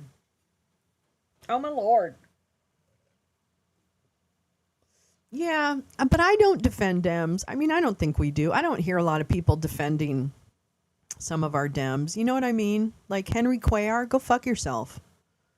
This other one, Don Dixon or something, another one, go fuck yourself. Like there's a few that have voted against trans rights and other things. That's not democratic values. I'm sorry. Do you not represent everybody in your district, you fucking idiot? Anyway. I'm so mad. Yeah, she is fabulous. We love Empty Wheel. Mercy is great. 3 descriptions of our current turmoil. This is her Substack from 2 days ago. If we are to believe Hegel or Collingwood, no age, no civilization is capable of conceptually identifying itself. This can only be done after its demise. Wow. Leszek Kolakowski, Modernity on Endless Trial. Wow. That's crazy. If we can't find help in dealing with the rise of fascism in older books, perhaps we should look to newer material, remembering Kolakowski's warning. In a recent article in the Boston Review titled, What Are We Living Through?, Jedediah Purdy Britton and David Posen, law professors at Duke and Columbia, respectively, take up this problem. They describe 3 scripts people use to answer the title question. This is an excellent article worth reading and contemplating. In this post, I will briefly describe each script and the changes each suggests, and then offer some thoughts. The scripts. 1. The authoritarian turn. The Trump regime represents a sudden shift into a dangerous authoritarian future. This view is mostly held by centrists, which I think means most Democratic politicians. 2. More of the same. The Trump regime is the culmination of decades of slow erosion of democratic society. Trump is accelerating it. This is a more leftish view. Number 3, constitutional crisis. The Trump regime is just another constitutional crisis based on electoral victory and a challenge to the existing regime. It's like the FDR administration creating the New Deal. This is the view of Trump supporters and conservative intellectuals. That's really interesting. Hold on, I have to cough. I don't want to cough in your ear. Ukraine's letting loose. Wait, what's going on? Teresa in Moscow. Hold on. Hold on to your love. You got to hold on. Hold on. Hold on. Don't let go. Mm-hmm. Come on. Come on.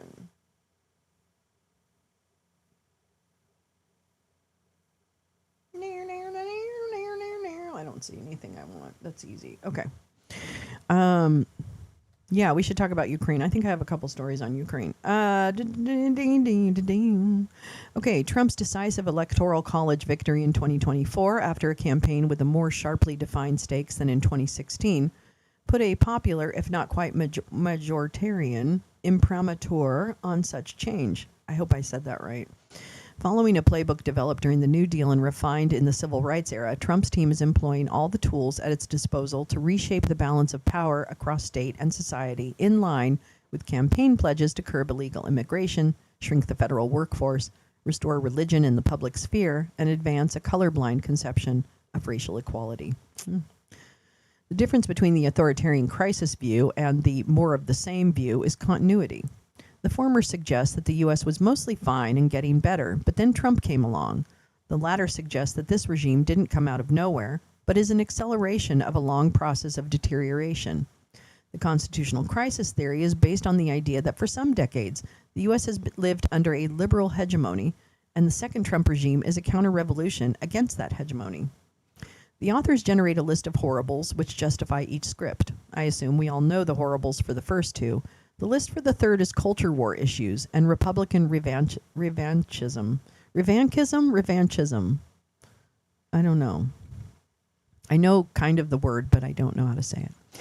The MAGA movement wishes to dismantle not just a policy here or a doctrine there, but a whole edifice of laws, norms, and values that it sees liberals as having imposed through their dogma of living constitutionalism and their sway over regulatory bodies, universities, foundations, and legacy media organizations. Although a radical reform agenda of such scale may not sound very conservative, nothing less will suffice on this view to overthrow the prevailing forces of institutional and ideological control. The authoritarian crisis view suggests that we need to return to an earlier era of cooperation and bipartisanship. The main goal is decentralization of power after a turn to the concentration of power in the presidency. The more of the same partisans will want a broad array of changes in the structure of government and aggressive efforts to attack oligarchical control, reactionary courts, and right-wing extremists stuffed into government at all levels. The constitutional regime change script suggests that liberals and others who disagree should continue with normal political opposition. If enough people don't like Trumpian government, they can just vote the scoundrels out. Each of these points is worked out in reasonable detail by the authors, making the article fairly balanced. General. I agree with the authors that these three scripts accurately set out the basic features of current political discourse. I question whether anything a Trump advocate says is actually connected to anything the Trump regime says or does, but I've seen echoes of this argument before. It seems to me the article generates two important questions. First, the authors don't offer much explanation of how these changes started and increased to the current state. Second, it doesn't talk about the role of the rest of government, especially the Supreme Court, which is surprising because the authors are law professors. Both are important for figuring out what is to be done. I'll take these issues up in another post. 2. My view of the rise of authoritarianism. I think people everywhere have deeply embedded, ugly feelings that at our human best we try to eradicate or at least repress into meaninglessness. But not all of us, and not always successfully.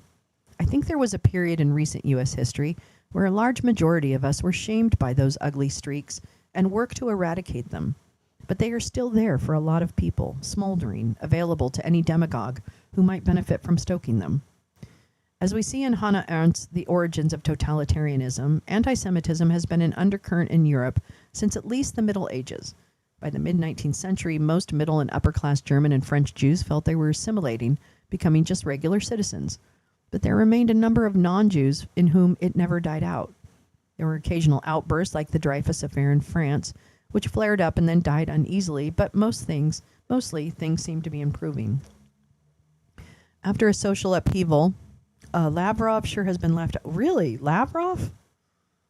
Wow. Ukraine's Security Service, or SBU, has claimed responsibility for killing Lieutenant General Igor Kirillov, head of the military's nuclear, biological, and chemical protection forces. Oh, shit. He was in the wrong place in the wrong time. Was he riding a scooter, Jen? Was it a bomb-laden scooter? Well, it wasn't a window, so there you go. Okay. After social upheaval and economic disasters in post-World War I Germany, anti-Semitism was a natural tool for the Nazis, creating an enemy within and justifying the Holocaust. Oh, why does that sound familiar? Why are you creating an enemy within? Who's done that recently? Let's see. It was effective in Vichy France as well. And one poignant example, the granddaughter of Alfred Dreyfus, Madeleine Levy, was captured by the Vichy police and sent to Auschwitz, where she died of typhus at the age of 25. We still see it today in England, where the Labour Party was roiled by allegations of anti-Semitism. It's present in the U.S. too. In exactly the same way, racism has been part of U.S. society almost since the first settlements here, as shown by Ibram X. Kendi's in Stamped from the Beginning. Anti-immigrant sentiment was a natural tool for 19th and early 20th century capitalists to use to divide the working class. Misogyny and homophobia have even older roots in cultures as far back as we have records. In the U.S., we had a layer of anti-intellectualism, our own contribution to manipulation. These ancient prejudices are natural wedges which have been used by elites through the centuries to divide and control people. Today, these tools are explicitly wielded by the right wing and its billionaire backers. There are at least 1,150 billionaires in the U.S. today, and they control our economy. That control is obvious in mass media, including social media. Billionaires and their hirelings have tools to control discourse and direct the attention of huge numbers of voters who may not even realize how they are being manipulated. Oh, parked. Oh, wow. Whoa, ouch. Ooh, Lavrov better be careful. Jesus.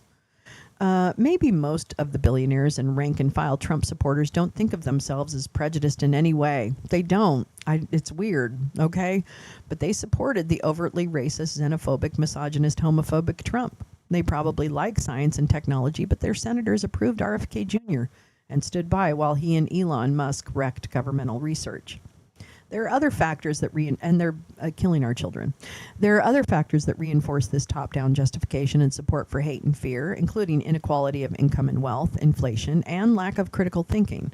But for many of us, media-inspired fear and hatred make it impossible to see the actual causes of actual problems. And that's how we got here. Too many of us either wanted or ignored the hatred and justified their votes with the lies about the economy paid for by billionaires. Well, there you go. So that's Empty Wheel's take on where we are, which I wanted to read. All right, let me see. What else have I got here? What else have I got? Yeah.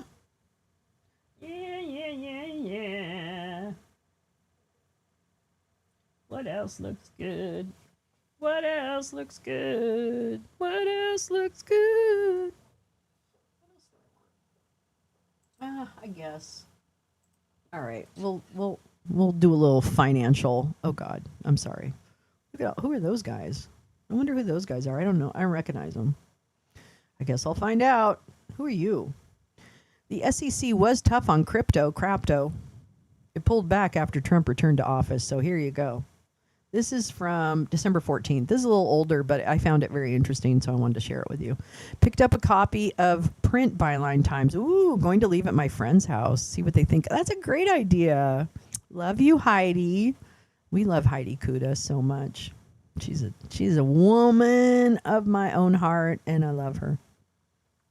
And I love her reporting. Her reporting in Byline Times is absolutely fantastic. So do highly recommend Heidi Kuda. An investigation by the Times found the administration's change in enforcement benefited the industry. What? You're having 3 guest dogs? Oh yeah, don't vacuum. No, just wait till they go.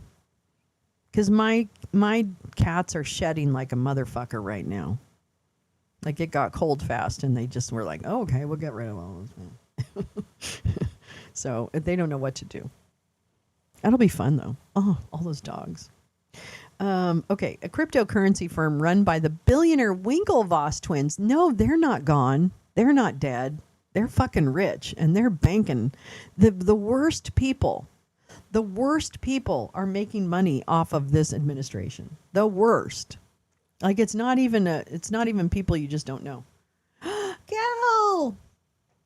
Hooray! Oh, good. No, good. I'm glad you slept in. Are you kidding me? Sleep in, lady.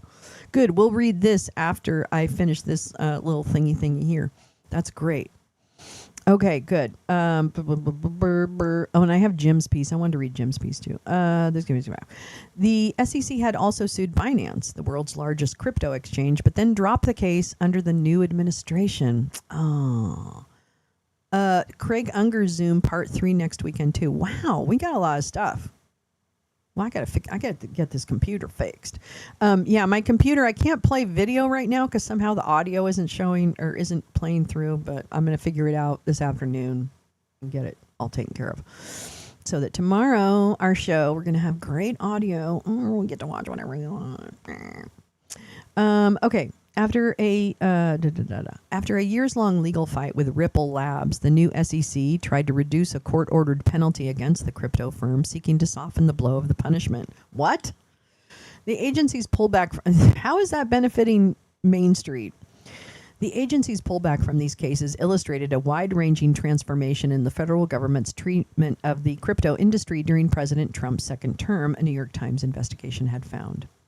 It is unheard of for the agency to retreat from a swath of lawsuits against a single industry.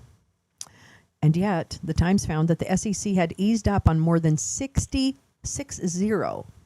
of the crypto cases that were ongoing when Dump returned to the White House, moving to pause litigation, lessen penalties, or outright dismiss the cases.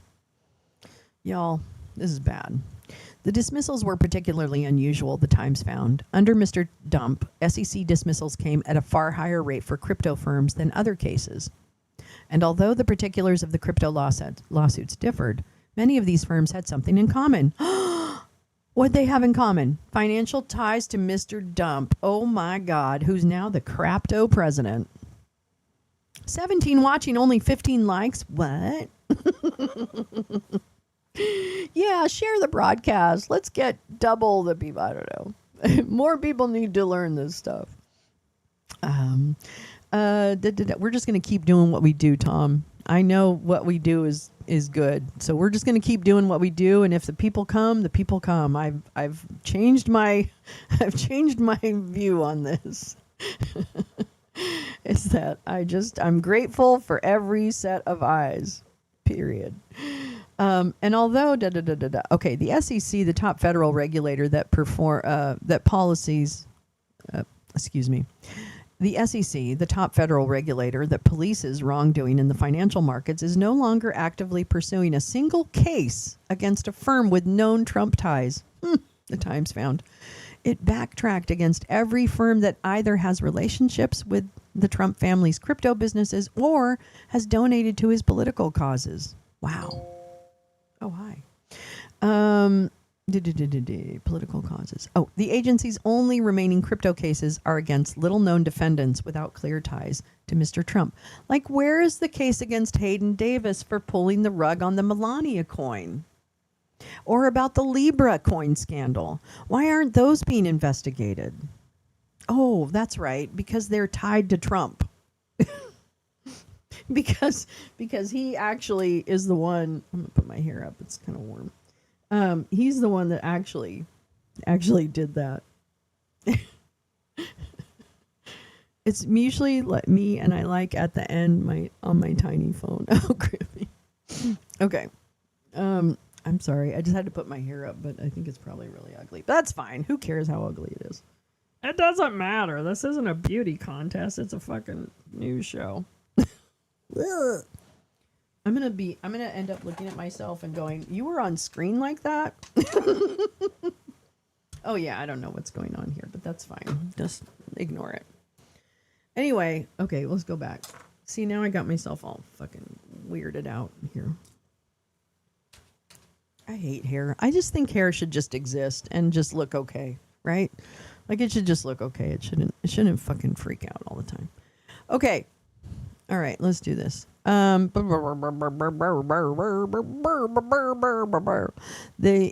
SEC dismissed outright 7 crypto cases. 5 have known Trump ties. 5 of 7.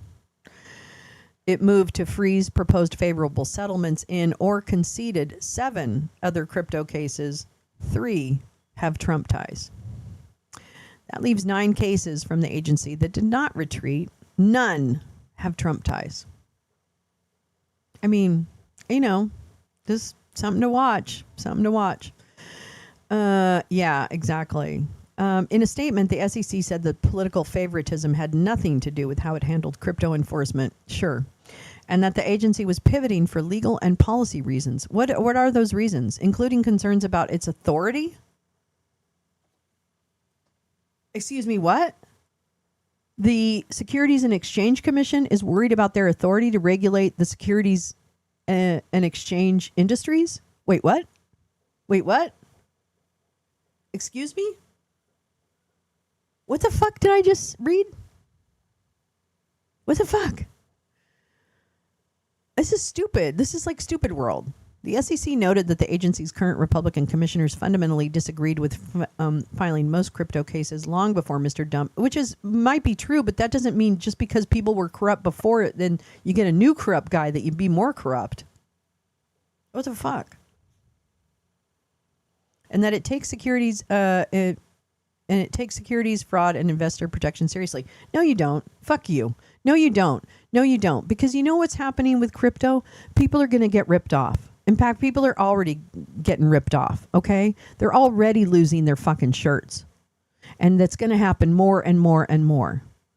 And if this industry isn't going to... I worked in the financial services industry. I worked in a regulated brokerage house. I know the rules. I was a branch manager of a fucking brokerage firm, okay? I know the fucking rules. And the rules are there for a fucking reason. Because people will take advantage. And investors do get taken advantage of. And at the end of the day, investors also don't necessarily understand all the risks that they're exposing themselves to, which is why you have regulatory pieces that you have to share with them. Oh, that's so nicely. Oh my gosh. Bye, Neil. Talk to you later. Bye, sweetie. I'll see you. Yeah, see you tomorrow. So yeah, it's like, it's not if investors are going to be screwed through any investment, by the way. Okay. Small brokerage houses that are fly by nights also take advantage of people using stocks or options or other things. Right. But this is going to cause a whole new swath of people being taken advantage of. You know? And the fact is, crypto is going to become more a part of our daily lives, where it's payment systems and other things. And quite frankly, I just think it's going to be a fucking mess, because I had to resolve a lot of issues with people in the brokerage industry, customers who didn't understand what they got themselves into. And when they got into trouble, were like, I don't even know where to turn. Okay. A lot of people got in over their head with the market and other things. And there's only so much you can do. You can't stop people from necessarily doing it, but you can have conversations. But at the end of the day, people still get in trouble. And that's why the rules are really, really important, so that they have some recourse, right? So that they have some recourse. And crypto is just it's gonna become like PayPal was, you know, where now people pay for things with PayPal. So I don't know. It is what it is at this point. You know, they're not going to appoint all of a sudden a great, like, you know, consumer advocate. I don't know. It's just really weird. And you know, I'm going to say it every show, I think. I'm going to really say it every show. I think that we should have a full accounting of what Doge cut and what happened. I don't care how long it is. I want a full accounting of every dollar that was cut by Doge or whoever and where that money has gone, because that money was allocated or appropriated for those purposes. Where did it go? Where did it go? Where did it go? Why are we not asking that? Where did the money go? Where did the money go? Because they appropriated a whole ton of fuck ton of money for fiscal year 2025. And then they cut, I don't even know, but that's what I'm asking for. I just want an accounting. I want an accounting. I want an accounting of what was cut. And no, it's not going to save lives, but I need to understand. I think that's radical transparency. Is tell me what you cut and why. We are going to watch the part of the Marco thing. I'll figure it out. I'll figure out the sound, because that's one of the things he talks about. He lies about USAID. He lies about foreign aid. Yeah, they stole it. You're absolutely right. The tariff shelf coin. It's in the gold card. That's what they spent to make the gold cards. I don't know. We've got a lot to talk about. You guys, we have so much to catch up on. It's not even funny. It's not even funny. And so I'm actually really glad that this week doesn't have a lot of video stuff for us to watch, but we can get through a lot of reading together, because I have a ton of shit. So I'm going to go ahead and leave you now for this morning. I've taken up a lot of your time, but holy mazzoli, I love you guys so much. This is so fun, and I'm so glad to be back, and I missed you so much. I missed you so much. I made risky decisions in the last couple of weeks just to get here, and you all just came through and. I don't know. You just kept me going. So thank you for keeping me going. I don't deserve any special treatment, and I feel like you guys really give me a lot of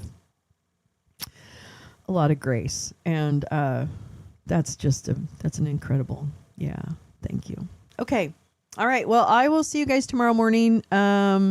Thank you so much. And we will definitely have also documentaries tomorrow. I've got to figure out another technical issue. It's a new computer. You got to figure this shit out. And I will talk to you. I love you too. All right. I'll talk to you guys soon. Thank you again. And have a wonderful Monday. Thanks for letting me come back. Absolutely. Oh, Lemons. Don't Go is here. Don't Go is always here. I'm heading to Sparring with Santana, a new addiction. Oh, okay. All right. All right, sending love right back at you. That's right. Okay, here we go. Let's take it out.